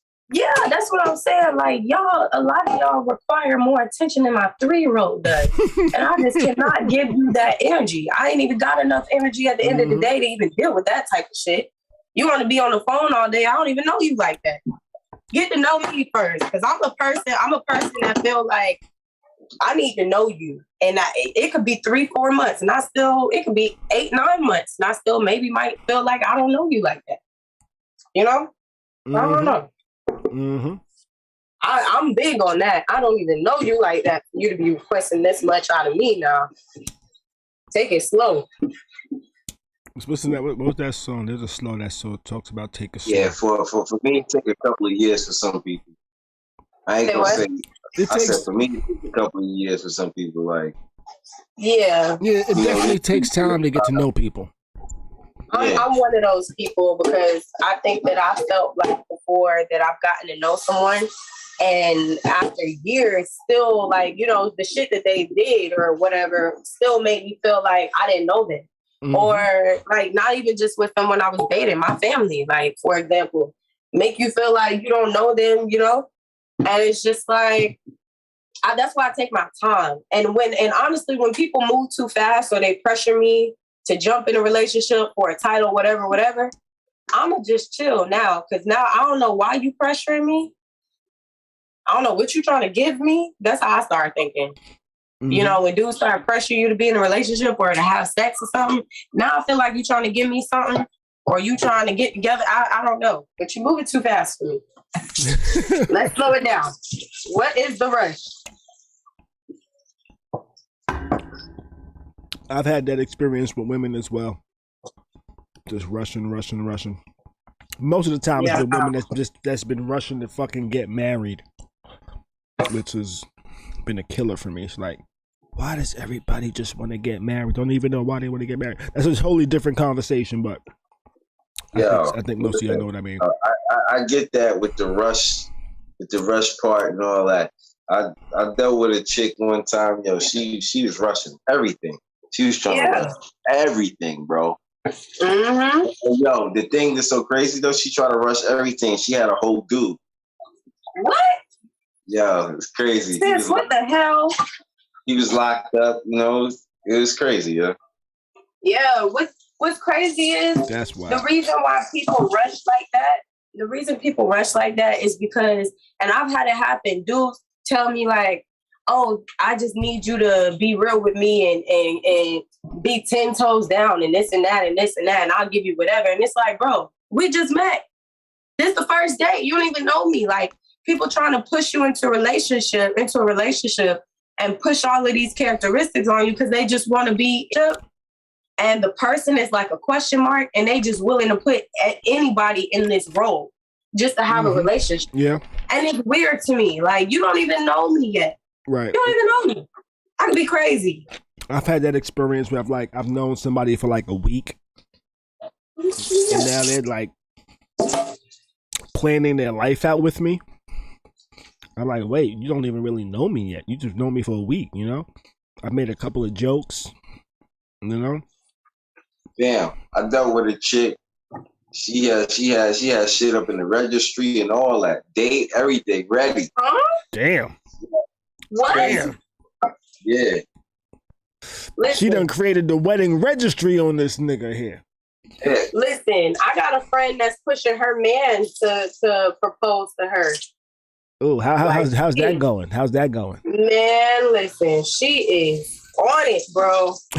She is on it. Going through his phone. Apparently, he was going to propose to her. She went through his phone and found out. He told her something like, "Hey, what you doing next Saturday?" They live together, but he just wanted to make sure she didn't have to work. And he told her like, "Okay, don't plan anything. We gonna go to a party." Hey, And are you sure she doesn't watch the show? say what? I'm not sure, but I'm not gonna. I'm not sure, but that's not even what's about to come out my mouth. That's not what's about to come out my mouth. But anyway, she just kind of like looking for shit, and I'm like, bro. But then every time if they get into it, she'll come to me like, I'm tired of this. I just want to be married. It's been this many years. He taking advantage, and it's like, damn. Let the man make you happy. Can you let the man be a man and propose to you? You're going through the man's phone, finding out when he proposing. Do you really want a proposal that you got to ask for? See, and you go on his phone doing all that. This is why it's taking you so long to get Say what? This is why it's probably taking her so long to get proposed to. And that's what I said too. What if every time he go to propose, you find out and now he push it back? Yeah. Word. Man. You ruined the surprise being a nosy ass motherfucker. You know? Yo, he trying to do this on his time. And she trying to rush the time. Yeah. And what's gonna happen is she gonna rush it and then there'll be divorce after all that. Like sometimes nah, for real. Now, I know some people to live together for years. It's boyfriend and girlfriend and everything be cool. Mm-hmm.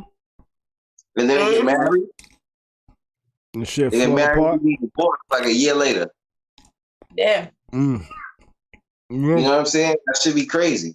Mm-hmm. Yeah, that is crazy. Common too. Yeah, what she said. But yo, that shit is wild, yo. You never know.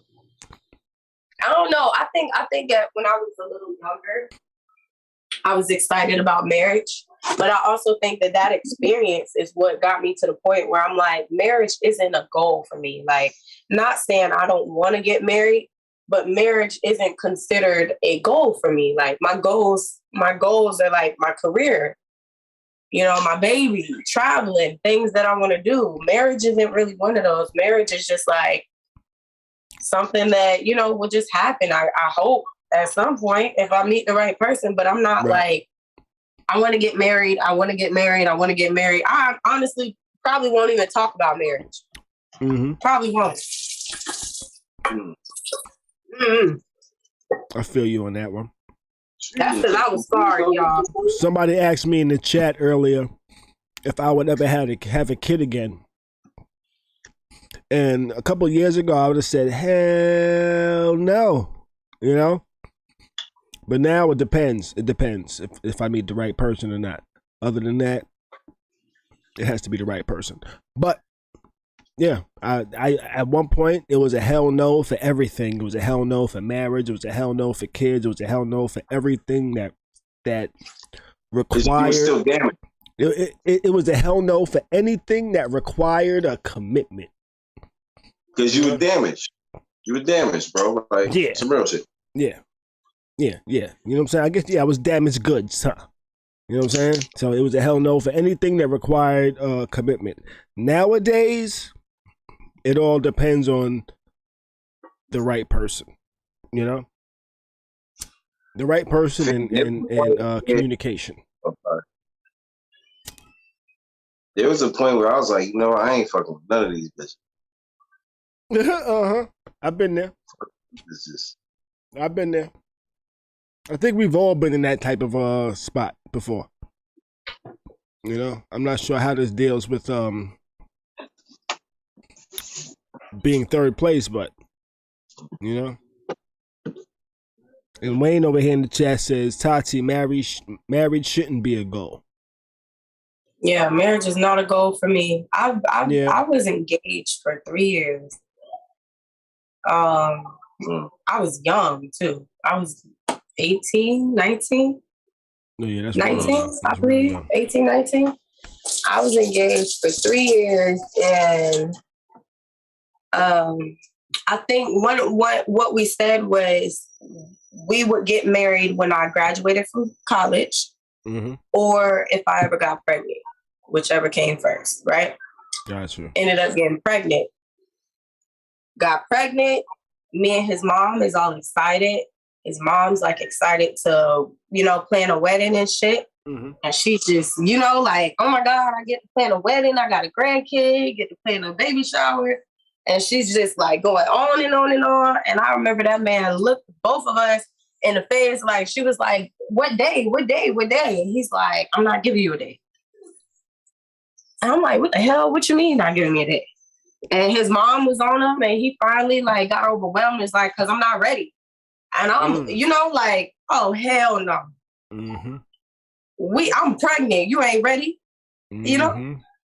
And that I think also that's what kind of like fucked me up. Like, ain't no way. I mean, I remember playing house, cooking and cleaning every night, washing clothes and all of this shit, thinking this man is my end all be all for that to happen. And then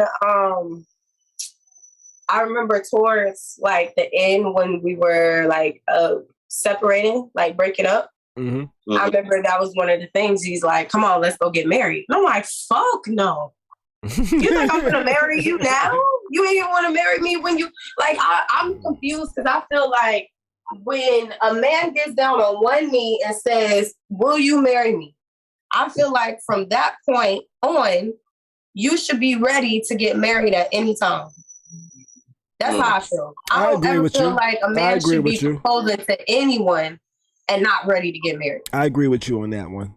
I don't think a man should ask a woman to get married and then say, okay, now we're going to get married sometime within the next 1 month to 10 years, you know?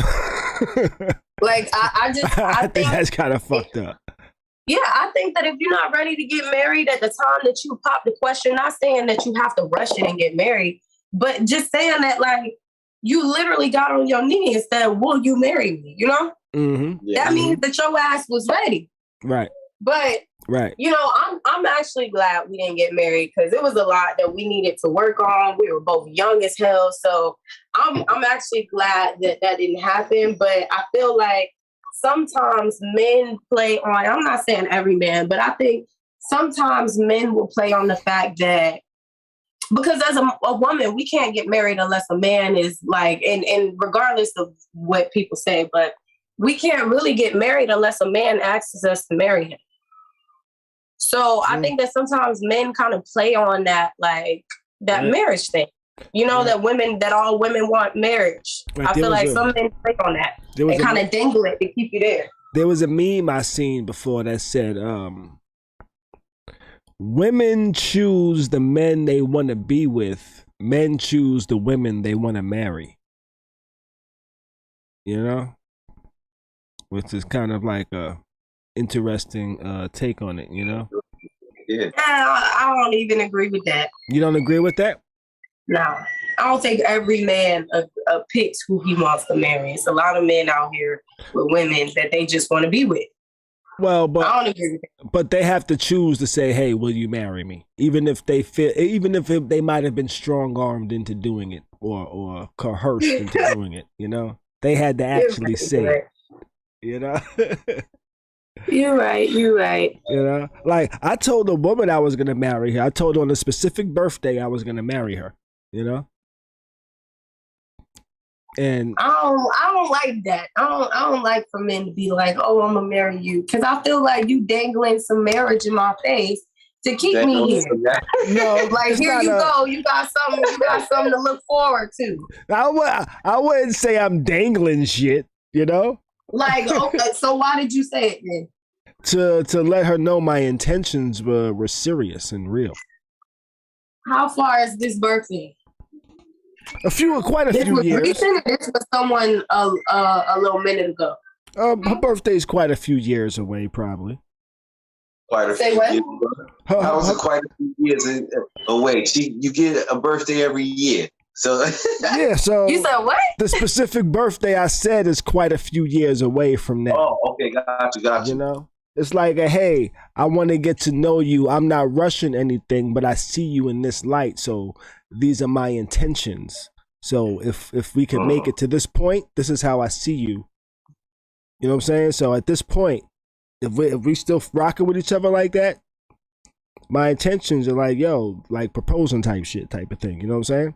So it's but that's exactly what I'm saying. Like, that's exactly what I'm saying as a woman. I feel like men know that women want to get married. So to kind of keep them in this, not keep them like hurt them, but like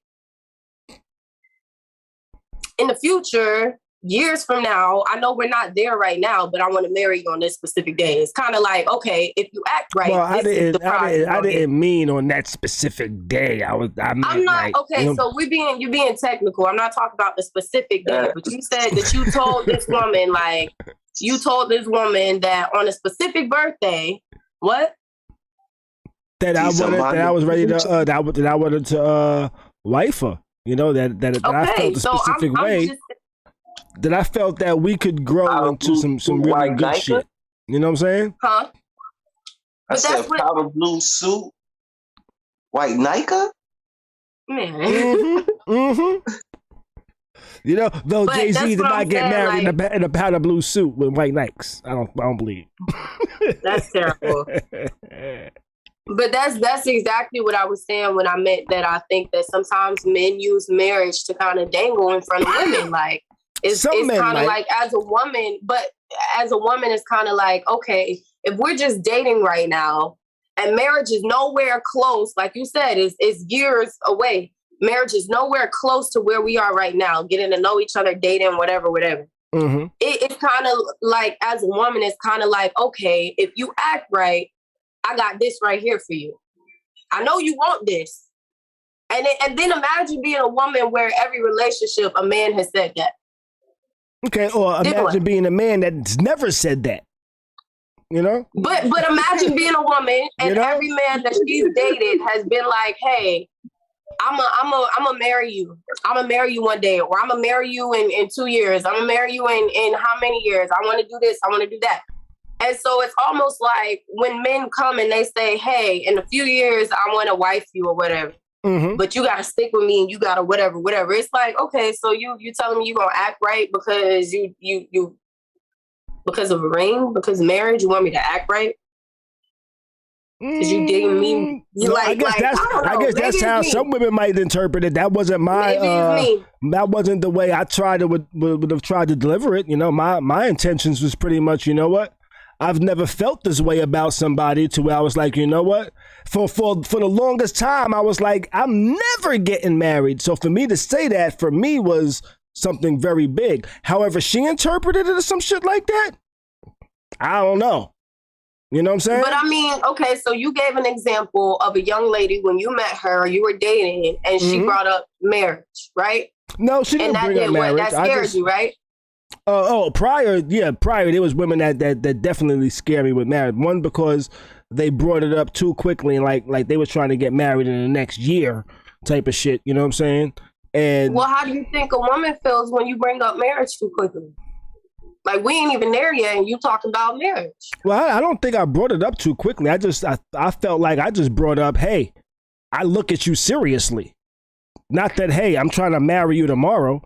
I look at you. I brought it up like, hey, you know what? I look at you in this light as being somebody I would actually look at taking really seriously and really living my life with. Not, hey, we're getting married tomorrow. You know, I carry myself. I think I carry myself a different way. I think I carry myself in a way that's like, you know what? I'm trying to get to know somebody, and I'm not trying to rush shit. I'm trying to just see where it goes. You know, my experience with people has been, hey, if this isn't leading to marriage, then we shouldn't be talking. And I'm like, I don't even know if I like you yet, you know? But after I got to know somebody, I was like, you know what?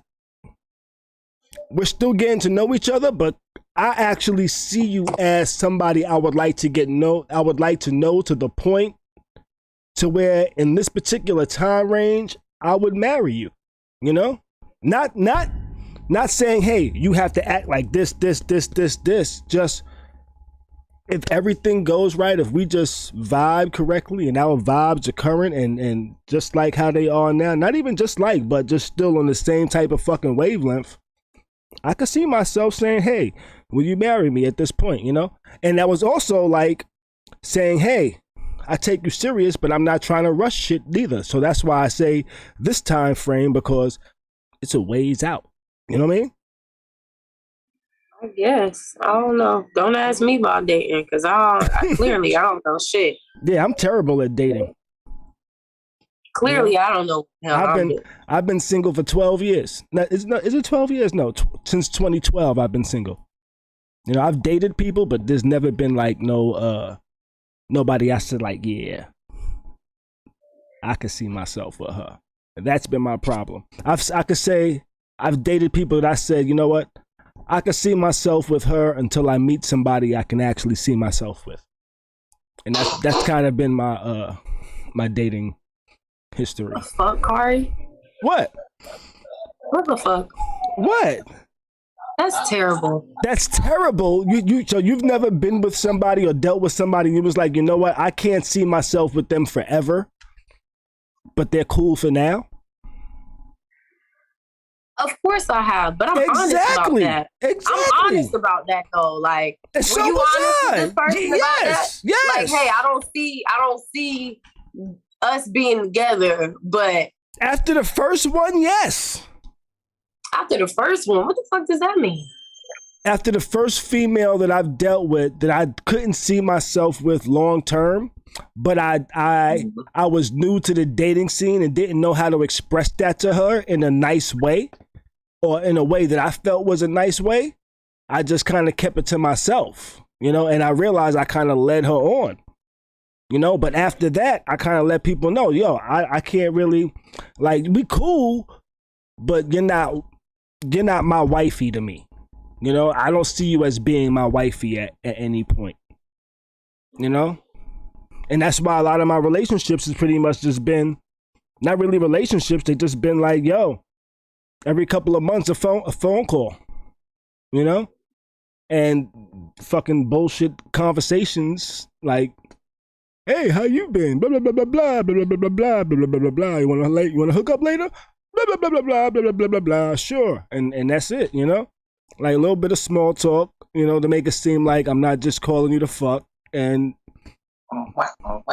that's what it is. That's pretty much been my relationships for the past 10 years. I'll be honest with a person. Like, if this isn't something that I want or I see long term, I'm gonna tell you that. I'm gonna definitely tell you so. That will be on the same page. And later on down the line, it's not gonna be, oh, well, you let me on and that. No, motherfucker, because I told you. Mm-hmm. Yeah. On this day at this time, that this is what it is. So there's no confusion. But I don't know. I let people know.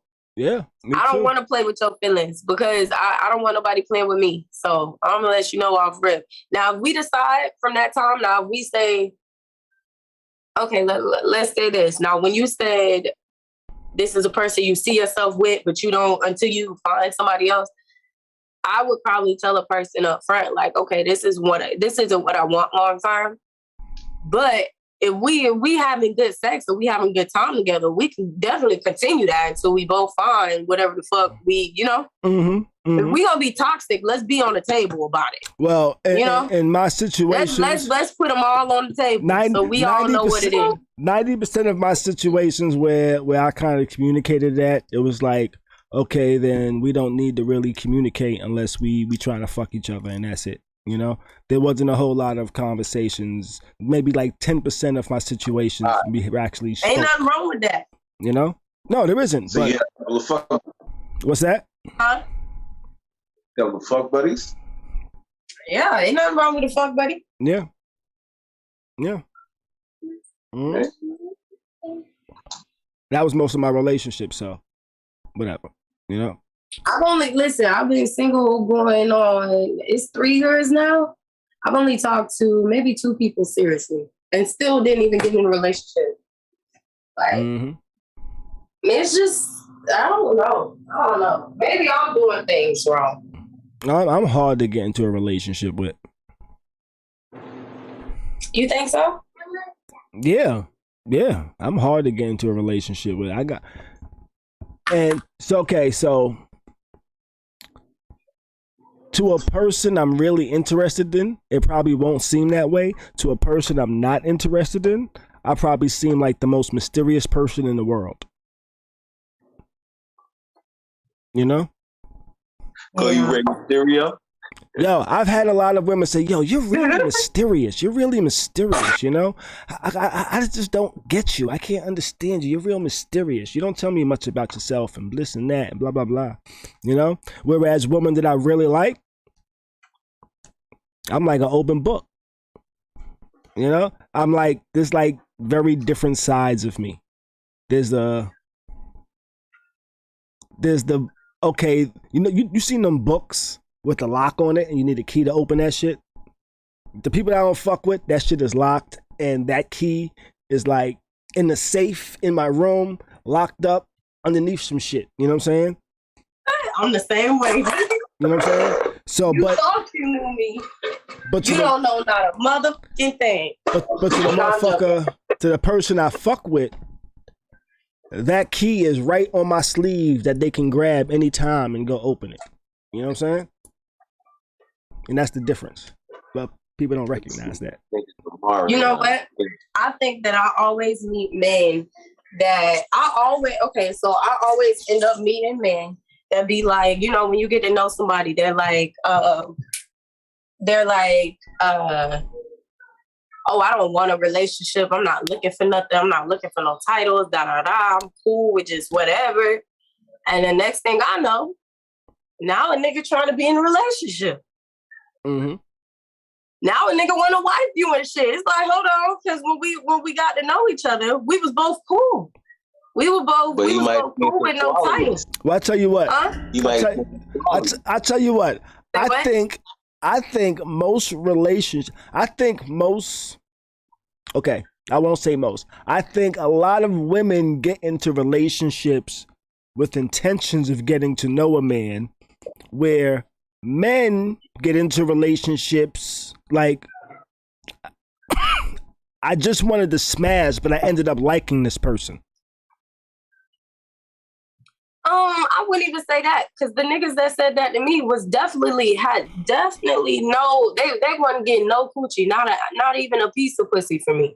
So let me ask you something. Mm-hmm. So you be all right? I mean, because I've said this to females before, but you be all right where a nigga just come up to you be like, yo, you know, I just want to know you got some good pussy. Like, you most definitely would not find out. Listen, but I appreciate the honesty though. Yeah, I fuck with the honesty. You ain't finna find out though. Now, okay. Let me say now what about this? I've never actually been in a situation where like I've had sex with a dude on the first date, whatever. Mm-hmm.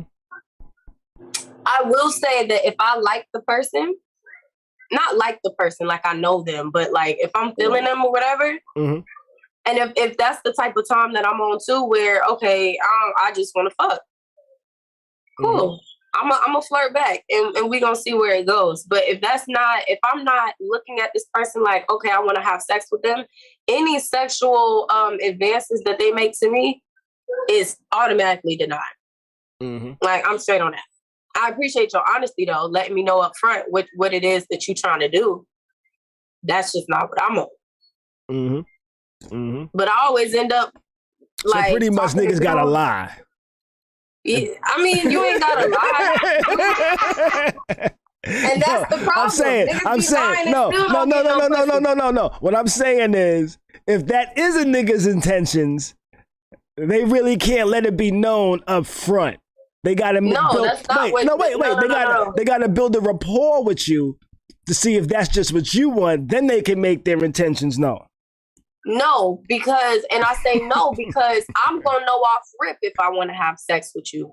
The moment that I see you, I'm gonna determine the moment I see you, the way that you carry yourself, the way that you speak, I'm gonna know right off the bat if I want to have sex with you. What I'm saying is, he ain't got no control over that. What I'm saying is that if a man approaches me and I know that off the bat and he say some shit like that to me, cool, I'm on what you on. But if another man says this to me and I'm no way in shape, form, in thinking about his penis, okay, no. So you ain't gotta lie. If the right man says it, exactly. Okay, that's all that it is. All right. That's it. If the right man says it, not if any man says it. Which I think that was I think that's kind of what Bees meant, or I meant. Who actually said that? What? Me or Bees? I think that was you. Me? Well, I think that was the intent. It was somebody you would actually kind of fuck with, not just any old nigga. I think. If he got it like that, a lot of y'all niggas ain't got it like that. I'm sorry to say. A lot of y'all niggas ain't got it like that. You hear that? A lot of y'all niggas ain't got it like that. Yeah, a lot of you niggas can't walk up to me on that type of time. You know? Say what, Bees? I've never actually walked up on that type of time. I got look, because I'm like, look. Don't know what romance is. Yeah, I got a homeboy. That be on that bullshit. Look, I'm like Bees. I'm not finna just be giving my pussy away to anybody. I'm telling you, I would be a bad bitch. Yeah, I got a homeboy that be like that, yo. That he'll just go in the spot and just walk up to chicks like, yo, you trying to fuck? Yo, you trying to fuck? Yo, you trying to fuck? Like he'll just walk up. And it'll be a few females that will let him fuck. And that's his thought process. He's like, you know what? Just gotta keep shooting. That shot's gonna drop at some point. You know? That's wild. But check it out. Wait. What's that? Mm-hmm.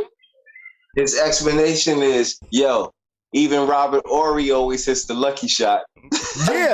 Yeah. And you know what? But the thing is, to shoot shots like that, you don't gotta care what them shots look like going in the basket. That's the problem. You know? That's the problem. You don't care how ugly that shot is. Me, I want all my shots to be pretty, nigga. Listen, if you approach me like that, I'ma just assume that you approached every woman like that. Yeah. That's another reason why it's a hard pass. I want my shots to be highlights. That niggas just be wanting shots. Yeah, I'm good. But a lot of chicks be Matumbo. Yeah. Double. Whatever the fuck it is. I've seen this nigga holler at women before, yo. Like there's been some women I've seen, I'm like, yo, fam, she's about 2 feet taller than you and 200 pounds more. That's, you know? Listen. And you talking people about like what they like, man. No, but he'll swear he got bad bitches. He swear he got bad bitches. I'd be like, nigga, she taller than me and she's like 200 pounds more. And I'm taller than you by a lot, you know? I see the nigga hugged up with this chick one time. I was like, nigga, she need 2 stools to sit down. You know? Listen, some dudes like big women. Ain't nothing wrong with it. But the club was light, and she was one of the few women in there. I was like, damn, nigga, you take them all. Because I seen them with some bad joints, too. I'm like, damn, you take the whole spectrum, huh? Like, okay. All right. Listen. And that's why your body count's so high. Listen, I'm tell you 18 and 80, young, cripple, and crazy. Yo, family. Not so. Listen, I've also been turned off by a man.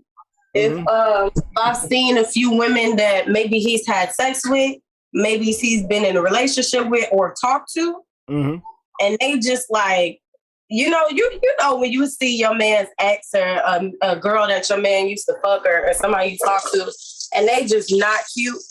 I would stop talking to that man. Like, clearly, I'm your first bad bitch and you don't know how to act. Like, ain't nobody got time for that shit. You out here fucking ugly ass, you know? You out here hunching on roaches. Like, clearly, you ain't got no standards. Why am I here?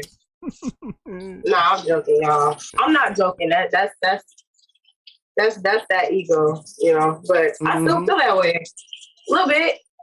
Well, because why were you dating ugly girls before you met me? You was just hunching anything before you met me, huh? She got a good job. Nah. Nigga said she got a good people job. can't know that you was desperate before you had me. That's sad. You down bad, dude. She had a good job. Sean says they can't all be 10s. Listen, you should aim for 8 and up, Sean. You should not be with a 4 or a 3. But and then listen, you come to somebody fine, and then it's like, yo. Listen, everybody can't shoot over the defense. What about the people after you? Do you care about the people after you? No, fuck them. Because I ain't talking to you or them. Why would I give a damn? You give a damn about the people after you? Not really. There's been a couple of people that's got married right after me, you know, and it's like, damn, y'all was really trying to just get fucking married. Damn, y'all was dead ass serious. Meanwhile, this nigga eyes on his cheek. Yeah, I'm like, yo, that nigga has nothing. That nigga is this. It's like, yo, you got like motherfucking Dr. Jekyll and Mr. Hyde out this shit. That's what it kind of feel like. You know what I'm saying? Or maybe that's the Leo in me, and I might be full of myself. But like, I'd be like, damn. I'd be like, I don't know. Maybe I just fuck. Nah, you know when a bitch ugly now. I'm full of myself. Listen, damn. my ex. Like, why that nigga head that big? I don't know. That nigga head big. Why that nigga jaw so wide? I don't know. What's going on?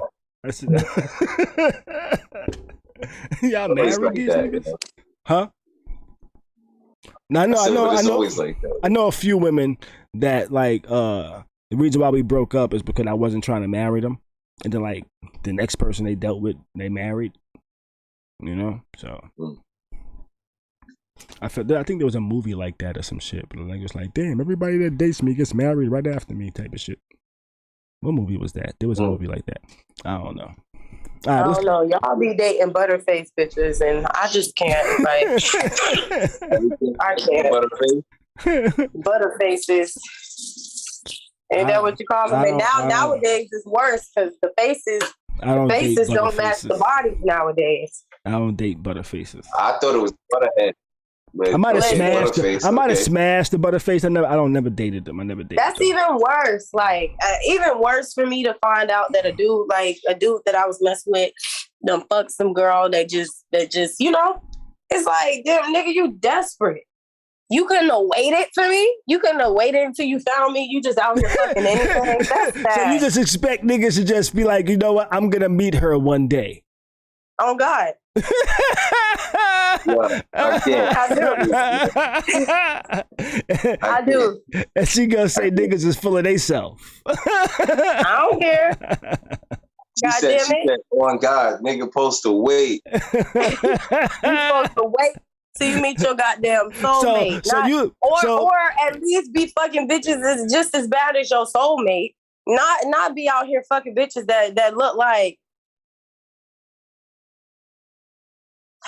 I don't even know. Well, what if that's your soulmate? Come out. Huh? Well, what if linebacker Lonnie is your soulmate? Like what do you do?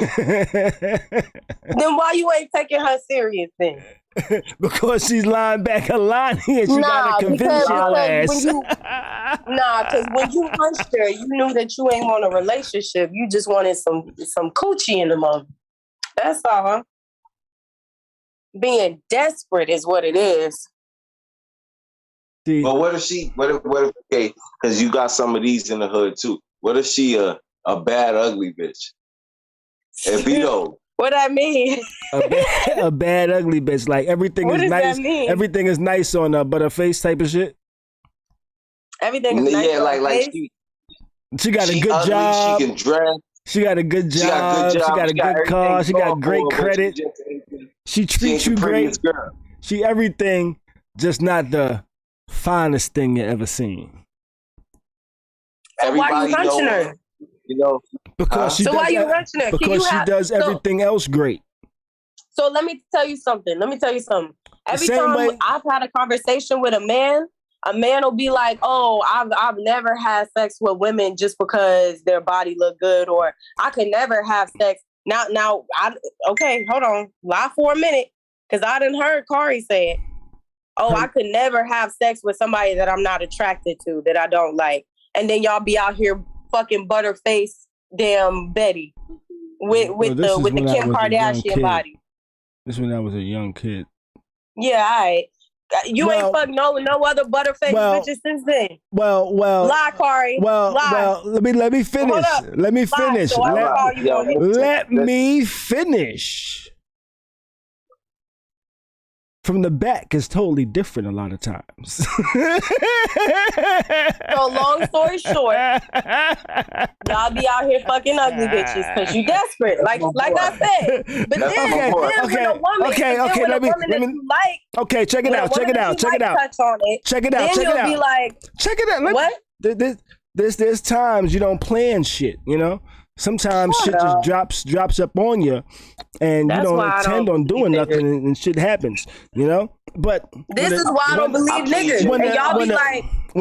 Y'all be like, Tati, why don't you believe me? I don't just be fucking everything, because you be fucking everything, and then wait a minute. There's a couple of nights you gotta choose when you say that you fuck not everything. But in one moment, it'll be, oh, I can't have sex with somebody unless I'm attracted to them, unless they're fine, unless they look good. But now we getting down to it and finding out that that's not true, because you really are fucking bitches that's not looking good because it's from the back. So which one is it? Now tell me why y'all niggas be lying. Well, I tell you what. Tell me why. I tell you what. Okay. I tell you what. And then you tell me, oh, you don't believe shit. This is why. I tell you what. I tell you what. When a nigga like me is single. Nigga like me. Go ahead. When I say that is, I don't go out a whole lot. I don't meet a whole lot of women. So that ain't got nothing to do with it. It's like when you're drunk. You know? Except you're sober. And you're just desperate. Not desperate. You want to fuck. You're desperate. You don't even like this person. You just gonna fuck them. What's that called? It's called looking at her ass more than her face. That's all I'm saying. All I'm saying is, if men were real and said this from jump, like, yeah, because that's how I feel. I feel like men I feel like, and I'm going to say most men, because I don't like to generalize, but most men is going to fuck. If some pussy is being offered, they going to take it. Yes and no. They going to take it. Y'all would love to say, no, that's not true. I say yes and no. I say yes and no, depending on the circumstances. And when I say circumstances, I mean whether if this person is in a relationship and committed, or whether they're single. You know, I think those two actually weigh very differently. You know what that got to do with it? And I know plenty niggas out here fucking women that's in a relationship, and that ain't got nothing to do with it. Well, I'm speaking on my behalf. I'm speaking on my behalf as a person. If I'm in a relationship, a person really can't offer me pussy and expect me to take it. You know, if I'm not in a relationship, it depends on whether or not how I'm feeling that evening, whether I'm gonna take that pussy or not. I'm talking about while you single. I've never once said while you was in a relationship. While I'm single, it's gonna depend on the evening. It's gonna depend on when's the last time. Just say that you gonna take some pussy when it's offered to you. No, because I'm not gonna say that. You want to offer all these technicalities if I'm in a relationship. I'm not gonna say that. No, because check it out. Just say check it out. No, check it out like this. Because if I'm single, but if there's somebody I can call on and fuck. Khary, that's not. Let me finish. We're talking about this hypothetical situation. I'm giving you my answer. My answer is you talking about shit I ain't even bring up. That ain't got nothing to do with if you got somebody to call on. Let me finish. If I'm single, but there's somebody I can smash. If I'm single and I already have somebody that's a friend with benefits. No, I'm not just gonna take some chick that comes up to me that I'm not necessarily attracted to. But if I'm single and I ain't got no hoes, if I ain't got no hoes and I'm single and somebody I'm not necessarily attracted to, but they got a nice body and I like the way their body looks, yeah, I might fuck them. You know, but if I actually have... That's the situation I'm talking about. Right, but so that's why I said it depends. It's offered. No, that's why I said it depends.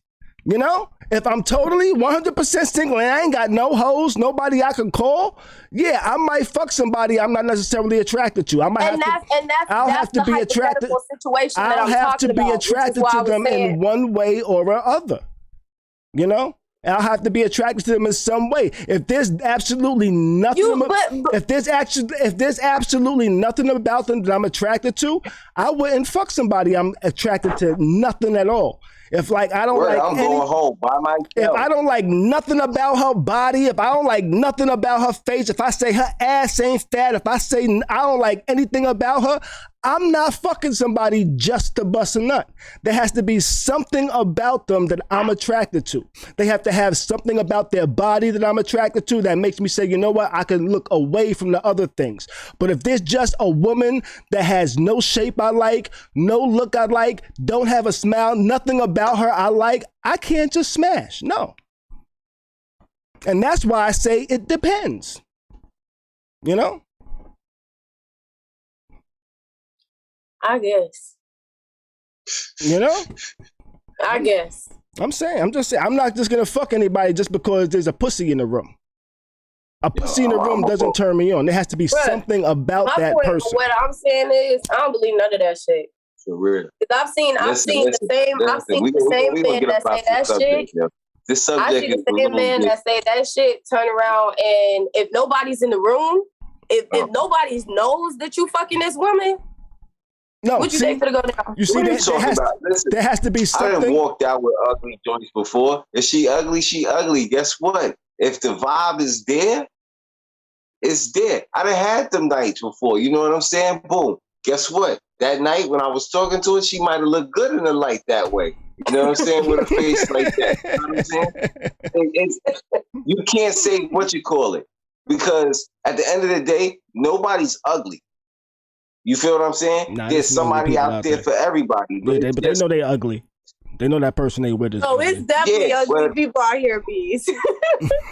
No, they are. But just like you can meet a bad bitch and her body is banging and all that, but her attitude fucking stinks. Her attitude is fucking ugly. You understand what I'm saying? Yeah. Guess what? She's now ugly. Yeah. You know what I'm saying? Yeah. True. I've been there before. So that don't mean that boom, that okay, I want to smash, or she could be throwing herself at me, but her attitude could be fucking fucked up. I'm not gonna smash. All men don't be on it like that. Like not all men. I think you might find a reason to smash. And then there's some savages out there. There are some savages. You be quiet. You be smashing random shit too. I don't be smashing random chicks. Boom. Just like boom. For instance, we got a nigga in the crew. His motto is no morals. You understand what I'm saying? So that's the savage. That's the nigga that smash whatever. You feel what I'm saying? But you got niggas, if niggas got morals, niggas not smashing everything, yo. It depends on the situation sometimes. It may be, yo, you ever heard somebody got to take one for the crew? I got a homeboy like that. You know what I'm saying? Disgusting. Like, boom, a nigga get caught up, but for the squad, if those is boys like that, nigga take one for the crew. That's because if you don't take that one, that's fucked up for the rest of the night for the rest of the crew. Yo, Bees, I got a homeboy that explains. See, y'all don't even know about that. Yo, I got a homeboy that explains his first child. If you can't get no pussy by yourself. My homeboy explains his first child as, yo, I took one for the team. I was like, nigga, you took more than one for the team. Nigga, you unloaded for the team, nigga. What you talking about? That's terrible. Oh, man. Yo, females, a lot of females be thinking like niggas be wanting to fuck like that and all that shit. Nah, listen, there's a lot of shit that come with y'all, and the headache for what you call it is two different things. You feel what I'm saying? Now, listen, some niggas don't care about all that. Niggas gonna fuck, and that's just that. Some niggas, they not even trying to stick around for the headache. Some niggas don't even care if just fucking comes with a headache or not. Some niggas say, oh, I don't do this, I don't do that, and they still do it. I've seen it. Listen, I know I took down a couple of barracudas. I ain't I walked out with it. I don't walk proudly. You understand what I'm saying? Listen. Ain't no shame in my game. Cause you know what it is. Niggas be like that. Niggas cap all day and act like they got standards when it come to fucking, when it come to the females that they be fucking on. Man. And then they come to find out you ain't got no fucking standards. You be out here just fucking. So don't. Listen, I don't know. That's wild. Listen, I done took down a 300-pounder and all that, like all that shit. Yeah. Don't mean nothing. I done took small ones down, big ones down. I took ugly ones down, average, cute. Yo, but sometimes it be personality. It all depends. You know what I'm saying? I had some one-hitter quitters. Mm-hmm. You know what I mean? But it has to be a vibe. Like, this is what females don't understand. Females saying, oh, yo, what you call it? There's nice niggas could go out for months and not hit a vibe at all, yo. You right? Yo, and he could be a decent looking dude. Or he could be that dude. Don't even think that all them super pretty niggas is fucking. And those be the niggas that really be the no standard having motherfuckers be the prettiest nigga. That you be like, oh nah, he can get whatever bitch he want, this and that. And he taking fucking the barracudas down. You know what I'm saying? Tasmanian devils, he doing all that. Mm-hmm. Niggas don't be having standards sometimes. I don't like it. I don't like to find out that my potential women man don't be having standards because if the nigga come with a mandingo party, fuck that mandingo. You know what I'll do with a mandingo? No. You know what I'll do? Women, What's that? Caught up in the mandingo party. You know what I'll do? What you do with a mandingo? If I ain't care about them, and if that ain't what I wanted, I'll treat them just like y'all treat them barracudas. How they treat the barracudas? When we talk. Link up when we need to link up. Other than that, we ain't got shit to talk about. But there's a difference. See, that mandingo nigga, he different. I'm talking about like some John Coffey ass nigga, and then you be all fucked up. Hey yo, because if you ever notice, fuck, I watch porn. If you notice, the niggas that do porn, them niggas don't be like I tell you the what, most decentest looking men. Now let's ask this question. You ever dated an ugly dude, Tati? A dude that I think is ugly now, yes. Yes. At the time, no. No. See? So look. A man with a woman, it's the same shit. Tati, come on. Mm-hmm. Okay, so it's the same shit. It's the same shit. Mm-hmm. It's the same shit. It is. Okay, so I feel like we were talking about this subject because men will say that they're not attracted, but they will fuck them. Y'all just asked me if I dated somebody that I didn't find attractive. Give me this. I was looking for this. I'm sorry, y'all. But I mean, that's average with any female. All females will be like, "Nah, he was cute when I was dating him, but he ugly now." But that ain't the same situation that we talked about, though. Yes, it is. It is. I actually dated this person because I liked this person. I thought that they looked good at the time. 5 years later, of course, I think they ugly as hell. They not my type no more. We were talking about niggas saying, "Oh, I can't fuck nobody unless I'm attracted to them," and then be like, "Oh, okay, well, she ugly, but I like her ass fat. So I'm a fuck." They're attracted to her ass. That ain't the same thing. Yes, it is. They're attracted to her ass. Shorty. We talk about y'all just randomly fucking random ass bitches that you don't really even like. Y'all asking me if I dated somebody in a relationship with somebody that I no longer think is cute. How is that same? Listen, there was a chick I wasn't attracted to, and me and homegirl on some other shit happened to just get smoke some blunts and fucking have a couple of drinks, and I tore her ass up. You understand what I'm saying? But I was not attracted to her at all. Man. And even after that, I still was not attracted to her. Listen, I don't know. I got hella homeboys that I see that be like, "Oh, I ain't doing this, I ain't doing that."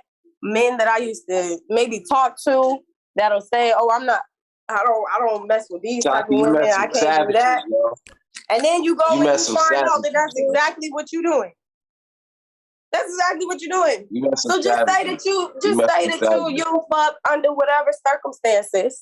Not whatever, like any, but you'll fuck under certain circumstances. But don't be like, "Oh, my dick got standards. I got morals," knowing that you gonna take down an ugly bitch just cause her ass fat. Don't do that. Is what I'm saying. Just be real about it. Ain't nothing wrong with doing that. But don't tell me that you got the utmost standards for your dick and your dick really ain't got no standards. That's all I'm saying. I think that's a standard. I don't think that's a standard. Yeah, I think if somebody likes a person's body but not her face, that's a standard. I don't think that's a standard. I think that's a standard. The niggas, I'm gonna tell you where the standards come in. Your standards come in when your fucking dick don't get hard. Mommy, can I go on? I don't think so. I don't think that that's a standard at all. I do not think that that's a standard. No, listen. I think that's chicks that I'm horny in the moment. I think a standard is you have to be attracted to something. You know? Yes. You have to be attracted to something. You know? Now, if you're attracted to... I said I think the standard is you have to be attracted to something. You know, because there are people with ugly people. There are beautiful people that are with ugly people all over the place. And they're attracted to something about that person that you think is ugly. You know, or not as attractive. Standards to me is like, okay, I said this is like I don't want to say boundaries, but like this is my I don't even know what to say. I feel like standards is like, okay, I will only fuck this or mess with this type of person, but that's not what you're saying. You saying is if the vibe is right, and the body right, everything else ain't gotta be right. Cause I'm a fuck just cause I wanna fuck. I'm just not gonna look at her face. I'm gonna fuck her from the back so I ain't even gotta see her. And we're not gonna be in a relationship. I'm not interested in this. So this is not your standard. This is some shit that you're doing cause you're horny. I said desperate, but really I mean horny. So this is not your standard. Your dick ain't got no fucking standards. You just fucking cause you horny. Bare minimum type shit. That ain't no standards. That's bare minimum. Need to change that's bare minimum. Bare minimum. You don't think so? Bare minimum is still a standard. Bare minimum is her body is nice. I don't like her face. I don't want shit else from her. I just want to fuck right now because she look good. I mean, because her body look good. She don't even necessarily look good. That's bare fucking minimum. That's not standards. Well, I was actually with a woman once that looked really pretty. Right? She was like beautiful. But when we had sex, her sex face looked weird as fuck. Like her sex face looked like sticky fingers. And I couldn't get that out my head. And I couldn't fuck with her no more because of that, yo.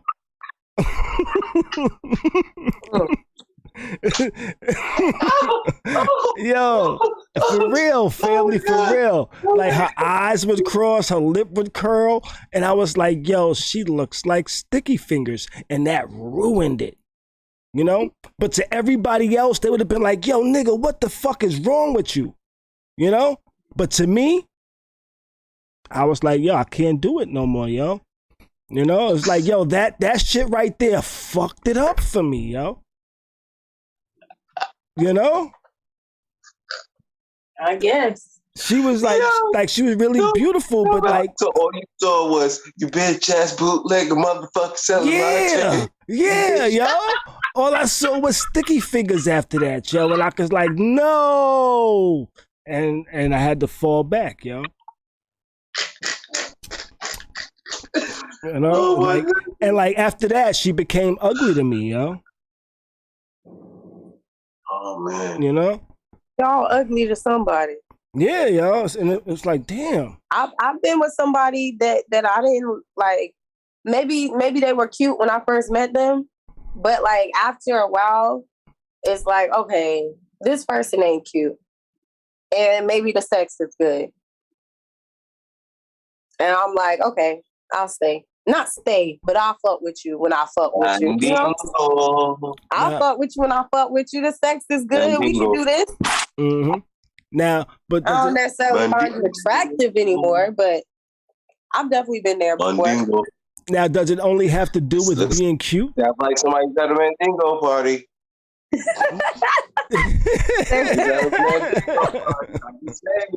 See, Shonetta over here in the chat says, I think that's more of a preference than a standard. I think so too. You know? I think so too. So, Cheryl, those are facts. Cheryl said, Khary is always full of excuses. I agree. What excuses? I'm just saying. You don't ever answer a question straight up. I thought I did answer a question. Stories and have technicalities. Answer the question. Never just answer. You be going.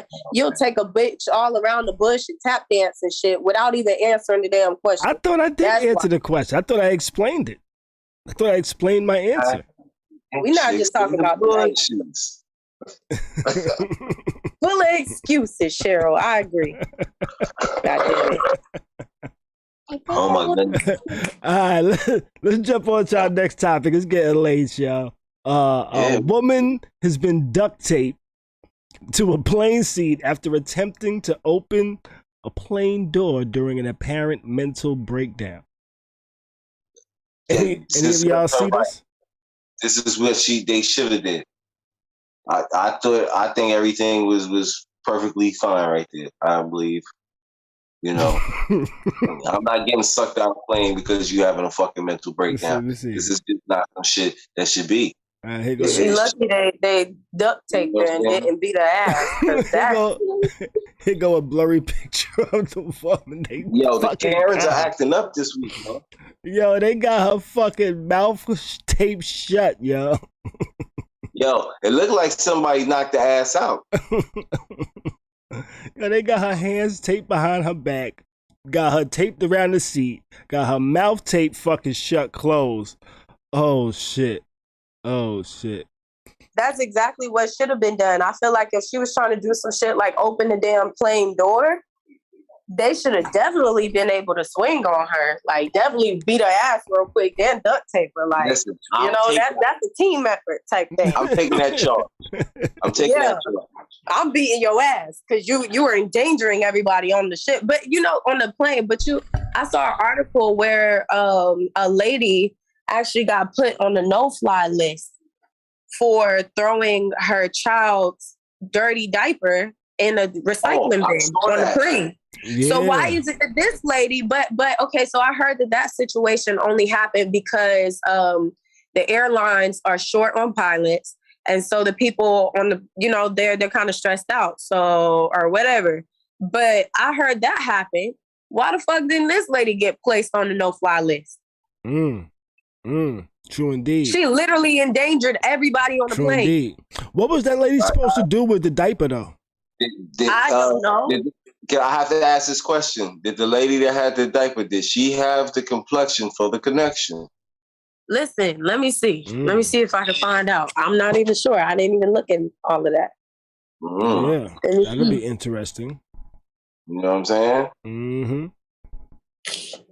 Because that was crazy though. Got the complexion for the connection. It looks like she was an Indian woman.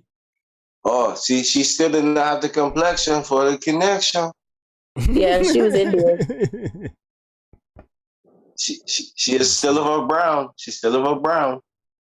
That's crazy. Just tongue. That's terrible. I don't know. That's just absolutely crazy to me. I would have definitely beat that lady's ass. What was she supposed to do? I guess you're supposed to bring your own baggies. Like, what do you do with that? Mm-hmm. Shit, I don't even know what she expected. Wait, did you have a whole changing station in the bathroom? Yeah, and that's where she went too. She went to the changing station and changed the baby on the table, the table that you pulled down, and threw it away in the recycling bin. Yeah. And she said that the guy told her that was a biohazard on the plane. And she said, would you like me to go get it? And he basically told her, she asked if he wanted her to go get it, and he said yes. She said she was really embarrassed, but she went and got it, and then later on called to complain. And that same flight attendant was the one that took the call and told her, well, due to the diaper situation, we put you on the no-fly list. It's like, what? That's wild. For a diaper? She should have just went ahead and swung on him. I'm just saying. I mean, I know that's not, I'm joking, but like, if I'm finna go out, if I'm not finna be prissy, if I'm finna get a charge, we finna go all the way, If I'm gonna do the time, I'm damn sure gonna do the crime, Mm-hmm. I feel. I don't know. That was wild to me. Man, fuck his ass up. Fucked his ass up. If I'm gonna be on a no-fly list, make sure I don't come back. I'm finna fuck you up. Facts. Period. Facts. I probably would have went to jail, but that might be a federal crime. Now that I think about it. Look, yellow. That might be a federal offense nowadays. Now that I think about it. Look, we ain't gonna be pussy. Hey, fuck these misdemeanors. We going straight to a felony. No, I'm joking. So, I'm gonna talk about misdemeanors a little bit later and shit. Let's go ahead and jump on this next topic real quick. Let's see if we can get into this really fast, y'all. Do independent women intimidate men? No. I think so sometimes, depending on the man. Depending on the man? Yeah, if the man is. I feel like if the man is easily intimidated by an independent woman, mm-hmm. then he got some type of complex. Maybe he's not. Maybe he's insecure. Maybe he don't feel like he doing enough. Maybe like I don't think that to a real man, I won't say a real man. Like this isn't considered real, but I wouldn't think that to a man that could provide and knew his place and his role, mm-hmm. that he should be threatened by an independent woman. Okay. I don't think so. So let's what is an independent woman? Is an independent woman just a woman that feels like she don't need a man, or is that just a woman that got her shit together, paying her bills? I don't know why don't need a man to take care of her. What's an independent woman? No, I feel I kind of agree with that. Like an independent woman is like basically like a woman that's got all her shit together. She's not married. She's not in a relationship or anything like that. You know what I'm saying? But she's just independent with handling her business. Like, yeah, I don't know why people equate independent with I don't need a man. I think that I feel like independent means self-sufficient. Like I can pay all my bills. I can take care of myself. I think because I'm doing it by myself. I think it don't necessarily mean that I don't need a man. It just means that you know how to handle shit on your own. I think because the classic stereotypical way of hearing a woman say that, because you only hear that like written. You don't necessarily hear women necessarily say I'm an independent woman unless they're saying it in some type of fucking comedic matter on television in some way. I'm an independent woman. I don't need a man or some shit like that, or in some type of fucking song or some shit like that. I've heard women say that they are independent without saying that they don't need a man. I've definitely heard that. I'm not even a woman that feel like I don't need a man. I feel like I feel like we were all created for balance. I feel like we need each other. So it should never be like, oh, I'm independent, which means I don't need you. Now, maybe in a sense, I may not need you. I may not need you to take care of my bills, et cetera, in that way. But not saying I don't ever need a man. You get what I'm trying to say? Like, it's not like, oh, I don't need you. But it's more like, I don't need to depend on anyone to take care of myself type shit. It ain't got nothing to do with like, I don't need a man. Okay. Are you going to treat a man different if you make more money than him? Define different. Are you going to consider his opinion on financial matters if he makes less money than you? Financial matters? Why would he be in my finances if we... Not necessarily. Okay, is this her man? Like, what we talking about right now? This is a situation of a couple that might be together where the man makes less money than the woman. You know, like a committed couple, and they're having financial talks. Does the man... Okay, so let me say this. I don't think independent. I know this is just hypothetical, but I don't think independent should mean that the man is making less. I think no, I'm just asking. I was just asking. I know. That's why I said I know this isn't the hypothetical situation, but I'm just stating I don't think that independent equates to a man making less than a woman. I'm just putting that out there. I don't think it does either. But, I was just wondering if a man is going to be treated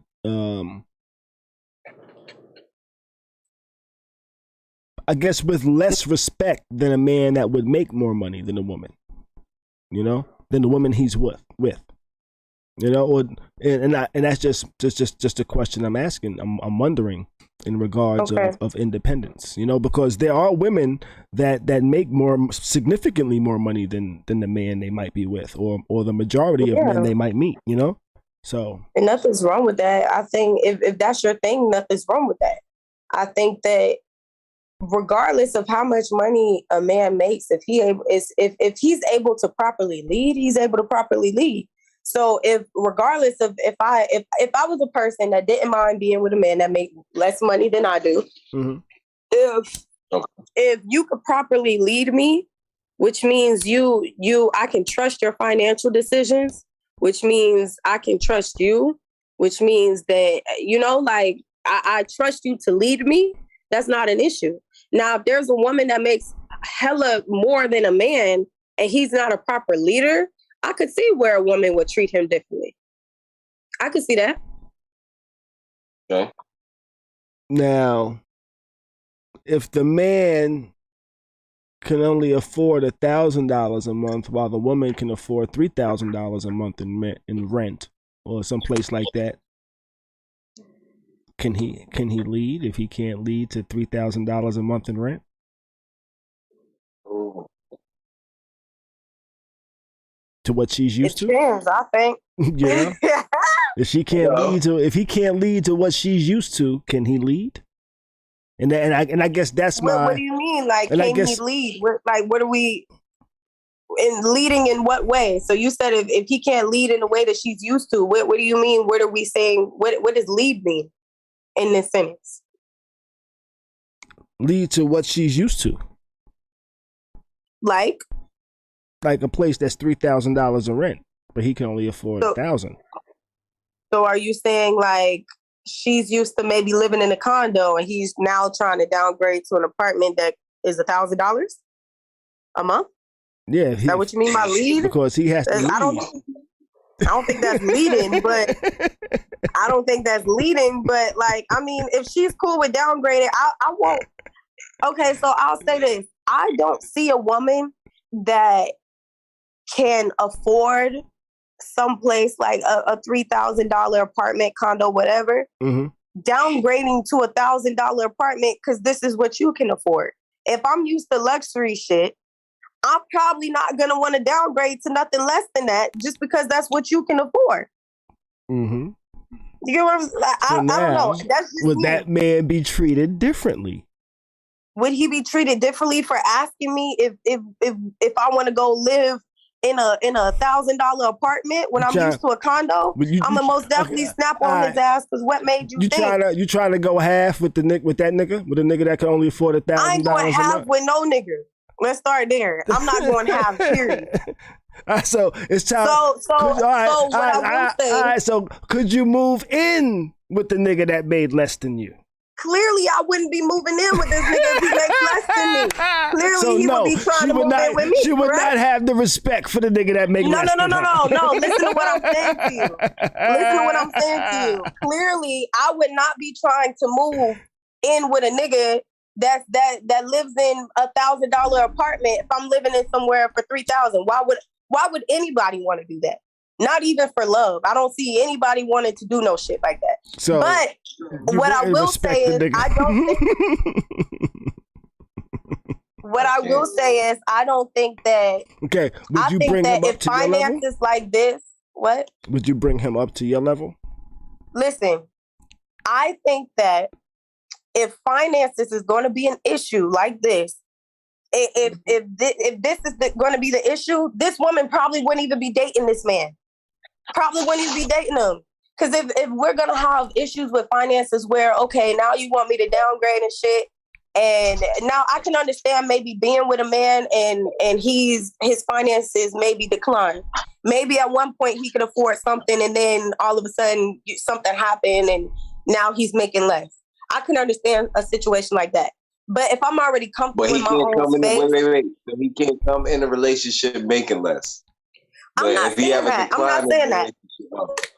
I'm not completely saying that because I feel like there are women that maybe won't look at... There are women that would go half. There are women that I just don't see myself as being if I was able to afford something like this, like $3,000, like you said, for example, a $3,000 space. If I can afford that on my own and I'm comfortable in my space, what makes you, why would I be moving in with you? You get what I'm saying? Yes. Why would I be downgrading and moving in with you? Because you can't afford it? But so he would. Why would I want to leave my space to go somewhere else? So he would move in with you?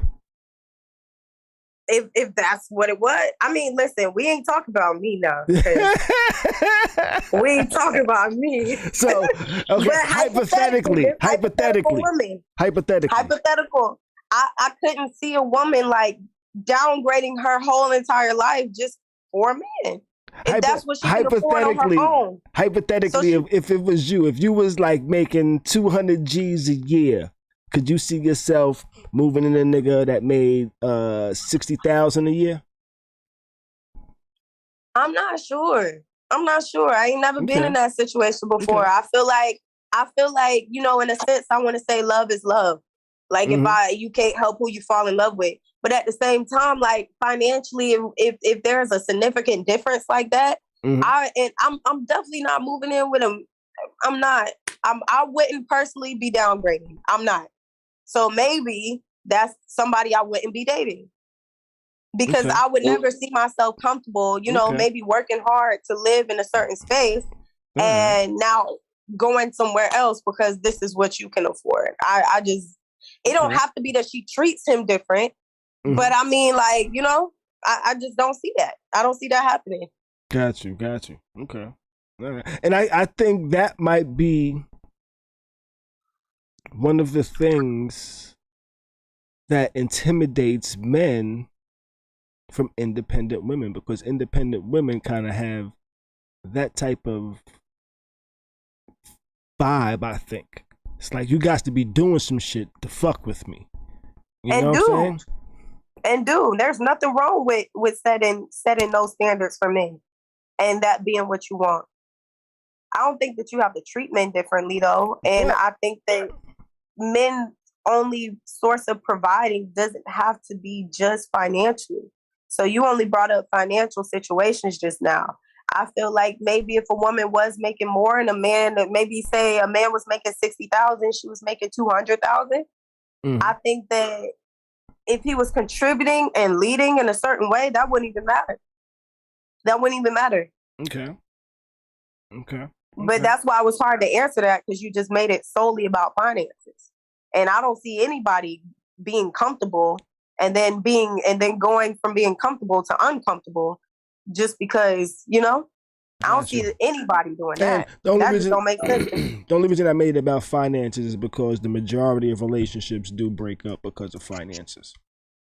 I mean, I wouldn't doubt it. I think that everybody should know about their significant other's finances before jumping into a marriage and something serious. You don't want to get married to somebody that owes thousands of fucking child support. You also don't want to get married to somebody that don't know how to save, budget, and their credit is fucked up. That finances are important. That's a fact. You also don't want to be married to somebody that's comfortable making a low amount of money and just being comfortable living check to check and not having no ambition to doing anything more. I don't think there's nothing wrong with that. Shanetta says, I'd rather be poor and happy in love than rich and miserable. You know what? What's up? I think I could agree with that. I think I could agree with that. You know? Cause I don't give a fuck where I'm crying. Why the fuck am I crying? I don't care if I'm crying in a Range Rover or a Hyundai. Why the fuck am I crying? I don't care. I'm sad, nigga. Fuck where I'm sad at or what I'm sad in. You know how niggas be like, I could cry in a Lamborghini. You know that sign? That's what rich niggas say. You know? But realistically, why the fuck am I sad? You know? Dina said he'll be treated differently if I got to come down to his standards. Yeah. I mean, I don't think that women should necessarily always be, and when you say treated differently, I don't think that it should mean like I'm always bringing up the fact that I make more than you, or like, nigga, you didn't even make enough money to be making decisions, you know, like that. I don't feel like that is okay at all. I don't feel like that's okay. But I feel like, I mean, with certain shit, it's an uncomfortable situation for a man because, of course, men feel like they have to provide. So, of course, a man coming into a situation with a woman that makes more than him is going to feel uncomfortable because just the fact that she can provide for him. So, in a sense, she don't necessarily need him, in a sense. So, I feel like that's going to make shit weird alone by itself. Right. Not necessarily, you know. I don't know. I've never been in that situation, but let it be known that if I'm ever making a certain amount of money and you ask me to come up out my damn high-rise condo, live with you in the damn ghetto, guess where I'm going to be at till you get your money together? Because ain't no way in hell I'm downgraded. So me personally, I've never dealt with anybody that's made more money than me. Ever since I was young, I've never dealt with anybody that's made more money than me. I've always been like the fucking sole provider and shit like that. So I was just asking hypothetical shit because I've always been the independent man that really doesn't feel like I need somebody, but rather I want somebody to be with type of shit. You know what I'm saying?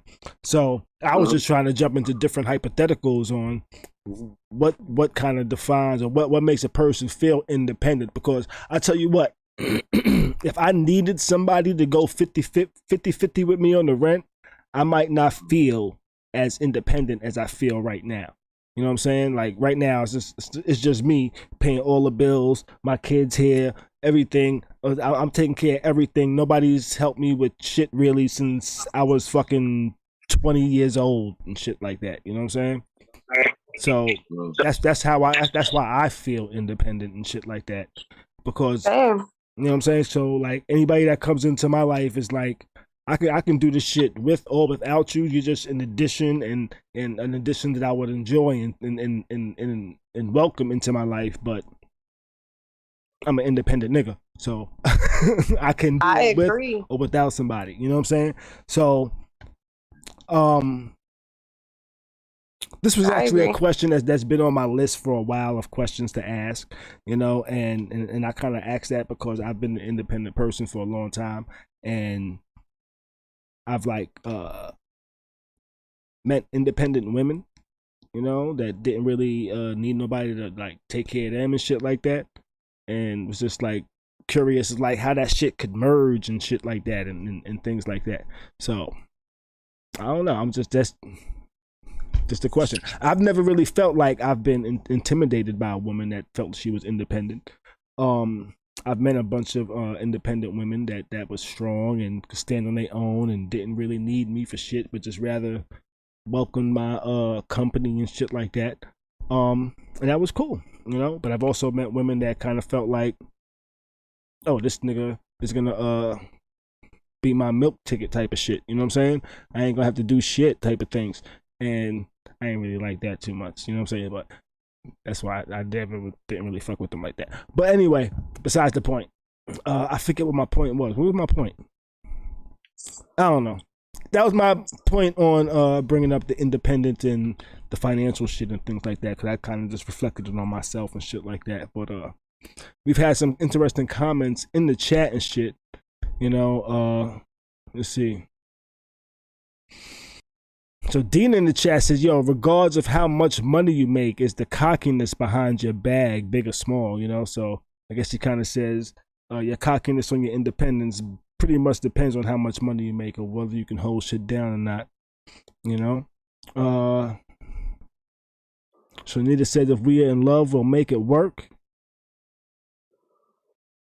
I think if somebody's independent, as long as you come to the table with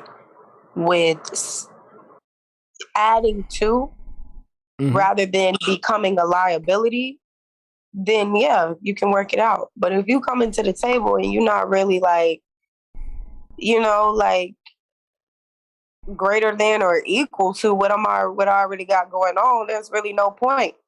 Right. Because then, you know, regardless of what you say or what you do, a man that sometimes, I won't say all men, but sometimes regardless of what you say or how you act, if you are making more than a man, he probably won't feel needed. He probably won't feel necessary, just in that sense, even if you aren't treating him a certain way, you know, like little thing. I've gone through that. Like when a man, I've gone through that when there are financial strains like that, where men aren't able to provide in the way that they want to. Screw face on that one. What? I said Bees was giving a screw face on that one. He was like, Oh, I feel like regardless of what you say and what you do, I think that if men aren't able to provide in a way, most men, if they aren't able to provide in a way that they want to, is going to be a strain. I just think that it will, because, you know, we're all not raised, but it's kind of like that's that a man's role kind of is to provide. So I feel like if he's not able to provide and I'm able to provide for myself, it's going to make him feel some type of way, even if I don't treat him wrong. It doesn't have to mean that he'll be, you know, insecure, but I think that it will definitely be a strain on the relationship in a sense. Okay. I think so. I can get that. You know? Yeah. This is kind of messed up. And I say that because motherfuckers be so fucking going hard to not need a nigga, but still want to feel like they need a nigga. Is that messed up? Period. She said period. She agrees with me. Because if I could do it by myself, of course, just the same way you said that you wouldn't feel as independent if you had to go half with somebody else. Anybody would feel like that. There's a certain feeling that comes with being independent, knowing that you don't necessarily not need a man, but not need anybody. So like if that's not what you're coming with, you can't really provide, then I mean, what we doing? What are we doing? Got you. I feel you. I've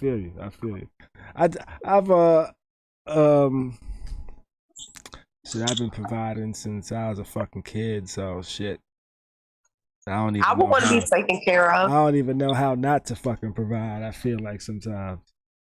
I would love to feel like that's why I don't fuck with motherfuckers like that. Because I don't know how not to provide. So that's why I don't fuck with motherfuckers I wouldn't be willing to do shit for. You know, so I don't know. Got you.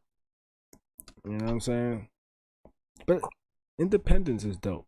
Independence is dope. I'm teaching my daughter to be independent. That's why her ass independently went out and got a tattoo today. You know,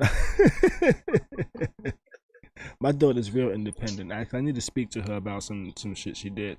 And I'm gonna eat my son's empanada. His ass went to sleep. He's gonna be back on his sleep schedule soon. Yo, my son has been trying all week to get back on his regular schedule of falling asleep. Yo, he's been going to sleep at like fucking 5 o'clock in the afternoon after waking up at like 3 o'clock in the morning, being up all fucking day. You know what I'm saying? Finally falling asleep and shit like that. And he finally went to sleep like right before the show started. He got into bed, so he'll be waking up like 7 o'clock in the morning and jump on the computer and play fucking video games. He actually started streaming today too, by the way. He was streaming earlier. His fucking Twitch came up for me. You know? Yeah. But I think we had a good talk on this. Do independent women intimidate men? I think they do, because men are not used to women being independent, really. You know, or they don't think they are. So, real quick topic before we get out of here. Trick Daddy was filmed in an altercation with a woman. Did y'all see this? They say supposedly it was over not by like over like $20, $40, some shit like that. Because he paid her way into a club and he was expecting her to want to vibe with him after or some shit like that. Did you see this? I seen him arguing with her. Yeah, I saw him arguing as well. She kind of swung on him. He kind of swung back. It looked like. I'm not sure if it's a swing or if it was just like a push. I don't know. It's like a mush. A mush? I don't know. Did you see this, Tati? I did. I thought that was crazy. Yeah. I don't know the whole backstory, but it didn't look too good. You know, Trick Daddy's been in the news for a couple of things that wasn't great lately. You know, specifically saying Beyonce can't sing, which he kind of stood tall on. You know. And before we get up out of here, I got one more story I wanted to talk about. There was this story I heard about coordinated crime sprees that were forcing retailers to close stores and limit hours. And it was because California raised the threshold for felonies from $450 to $950 in stolen goods. So what that means is niggas can run in the store, grab shit, as long as it was less than $1,000, it's not a felony. It's a misdemeanor. Police is just gonna let you go with a little ticket or some shit like that. Oh my goodness. Yeah. So there's been a bunch of coordinated attacks. So stores in the San Francisco area, particularly 5 Target stores, they were the Target stores were the locations where they reduced their operating hours to close at 6 instead of the usual 10 p.m. You know? So niggas was running up in Target grabbing shit. You know, so I actually did a little research earlier. NYC is $1,000 before it's a felony. Cali is $950. I looked up Florida because that's the state I'm in. Florida has a reputation for stiff theft punishments. According to state law, theft becomes a felony when the value of the stolen items exceeds $300. The only state with a lower felony threshold, which is $200, is New Jersey.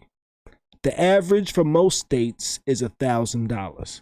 So that's why you don't necessarily see too many people snatching and dashing in Florida. You know, or Jersey for that matter, because those are the 2 states with the lowest amounts, $200 and $300, Jersey and Florida. Most states, $1,000. You know, so Cali recently raised theirs from $450 to $950, and motherfuckers started spazzing and said, "Yo, let's go get some shit." If I was a young nigga, I'd probably be polo down, nigga. Polo down, nigga. I probably had polo from head to toe from shit I done stole from the store, nigga, because I can't be charged for a felony under $1,000. I'm going to get some polo, nigga. That was if I was a young nigga back in my young days, because that was definitely how the niggas at NYC was vibing back in the days. What was the name of the crew back in the day, nigga, Bees? They had a crew. They was called Low something. You remember the name? Low-life? Yeah, the Low Lifes. The Low Lifes. You know, back in the days in NYC in the 90s, there was a crew of niggas called the Low Lifes that were running the stores like Macy's, snatching shit up. But they was only snatching up polo shit. They was only snatching up polo shit. So there'd be mad niggas from like Brooklyn and Queens with mad polo shit on, you know what I'm saying? And niggas was like the low lights, because they was running up in these stores doing this shit back in the days. But that's what niggas is doing now. But they going up in Target. What are niggas getting in Target? What is the Target motherfucking apparel to get from Target? You know, Bees? You know, Tati? Target got some nice stuff. What you mean? They got some shit that's valuable on the black market, aka eBay. I don't know about the black market, but when I say black market, I'm talking about they just put the shit online on Amazon and eBay and just resell it real quick. I don't know about the black market, but I know you could definitely go into Target and meant to get two things, and you end up spending $300-400. I know that for a fact. Now I think they're just stealing clothing, predominantly. You know, that's very light. You can grab a lot of clothing and run out with that shit. You know what I'm saying? Oh yeah. You said it was looting? So they was grabbing clothing for the most part. Clothing that they can then resell on like Amazon or eBay. And they just got their own little shops. They just start selling these clothes. They just ran up out the stores with, you know? It's crazy, yo. That's crazy, yo. Crazy. Word. But I found that interesting though, especially with the amounts that were considered felonies. But I think that is everything for the evening. What else did I have here? Team USA has lost back-to-back losses. First time since the 90s they've lost back-to-back losses. Actually, they've been like 54-2 for the past however many years, and then within the last week they lost another 2 times, which now they're 52-4, some shit like that. Blueface accused 6ix9ine of snitching after Instagram then blocked his account and shit like that. And Royce the 5'9" has said West Coast artists make the best albums. What you think about that, Bees? West Coast artists make the best albums, is what he said. And you know what? As much as I'm a New York nigga and the East Coast nigga, I'm like, you know what? Everybody he mentions kind of had a dope album. You know what I'm saying? Kendrick Lamar, The Game, YG, Nipsey Hussle, Roddy Ricch, DJ Quick, Dr. Dre, Snoop Dogg, Ice Cube, Anderson .Paak, Schoolboy Q. You know, and in all honesty, I think one of the best hip hop albums ever is by Snoop Dogg. You know, Doggy Style. Doggy Style? Yeah, I don't think there's an album better than Doggy Style. You know, as a complete body of work. Even Illmatic, I think Illmatic is dope. I think Doggy Style is a doper album. You know, The Chronic. Even that's still Dr. Dre, but I think Snoop Dogg Doggy Style improved on The Chronic. There's a couple of songs, and I say that personally because there's a couple of songs on The Chronic that when it plays, I'll skip past. You know? Yo, so for me, what do you call? Do you call All Eyes on Me a West Coast album or East Coast album? All Eyes on Me, the double album. That's a dope album, but I don't think it's perfect because for me, there's a couple of skippable tracks. You know? Okay. And that's why I say that. You know, Doggy Style, there's not a skippable track on there. You know? Like you can literally play it straight through and not want to skip anything unless you only heard it like a billion times. Like, I've heard Gin and Juice a billion times, so I might skip that just because I've heard it a billion times, not because I think it's whack. It's because I can tell you the ad-libs of the last verse at the beginning of the first verse type shit. You know what I'm saying? That type of shit. But if I'm driving, I'm not skipping shit. You know? The Chronic, I might skip some shit while I'm driving. You know? Okay. Unless I'm with a girl in the car, she's like, I don't want to hear this motherfucking misogynistic Ain't No Fun song by motherfucking Snoop Dogg. You know that song, Ain't No Fun If the Homies Can't Have None? Listening to it now, I'm like, damn, nigga. That was a wild ass song for us to be listening to in our fucking youth. Ain't no fun if the homies can't have none. Whoa, whoa, whoa, it ain't no fun if the homies can't have none. It ain't. Niggas was singing that shit, yo. That song was about fucking passing bitches around. You know? B's over here falling asleep. And he's like, yeah, word. It wasn't about passing bitches around. That was mad foul. Niggas should not have been thinking about that or talking about that. But I think that's everything for the evening. Tati over here like, yo, what the fuck are y'all talking about? You know? All right, but we're going to get ready to get up out of here. Damn, it's 12 o'clock. I did not want to go this late. I wanted to end it early, actually, this evening. But I'm glad everybody joined us and stayed with us tonight, yo. Appreciate everybody for tuning in and shit like that. We'll be back on Friday. May the rest of your week be great. Do your best to stay sucker free. And keep a smile on your face. We out, baby! Screenshot!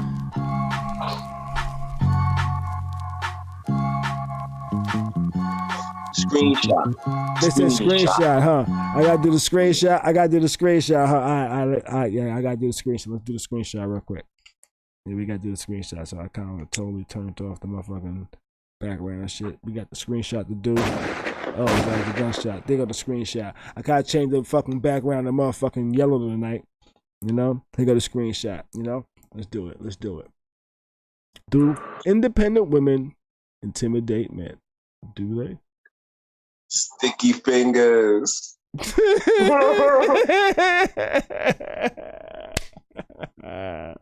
Oh shit, sticky fingers, nigga. We are out this bitch. Yo, y'all be good. Y'all stay blessed up. You know what I'm saying? Good night. See you Friday. We out.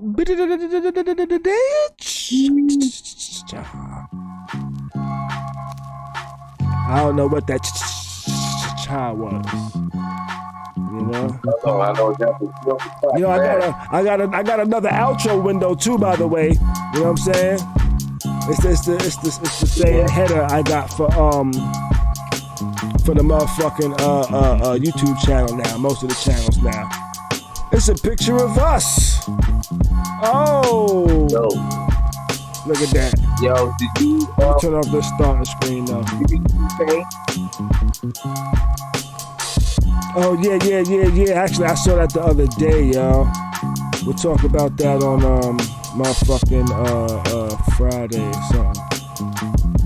Some T-Pain said niggas is making shit that's whack. Y'all niggas is whack. That's what T-Pain said. Y'all doing shit everybody else doing. I feel him though. Hey.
now tuned into Khary's Crib. Khary's Crib. Khary's Crib. Khary's Crib.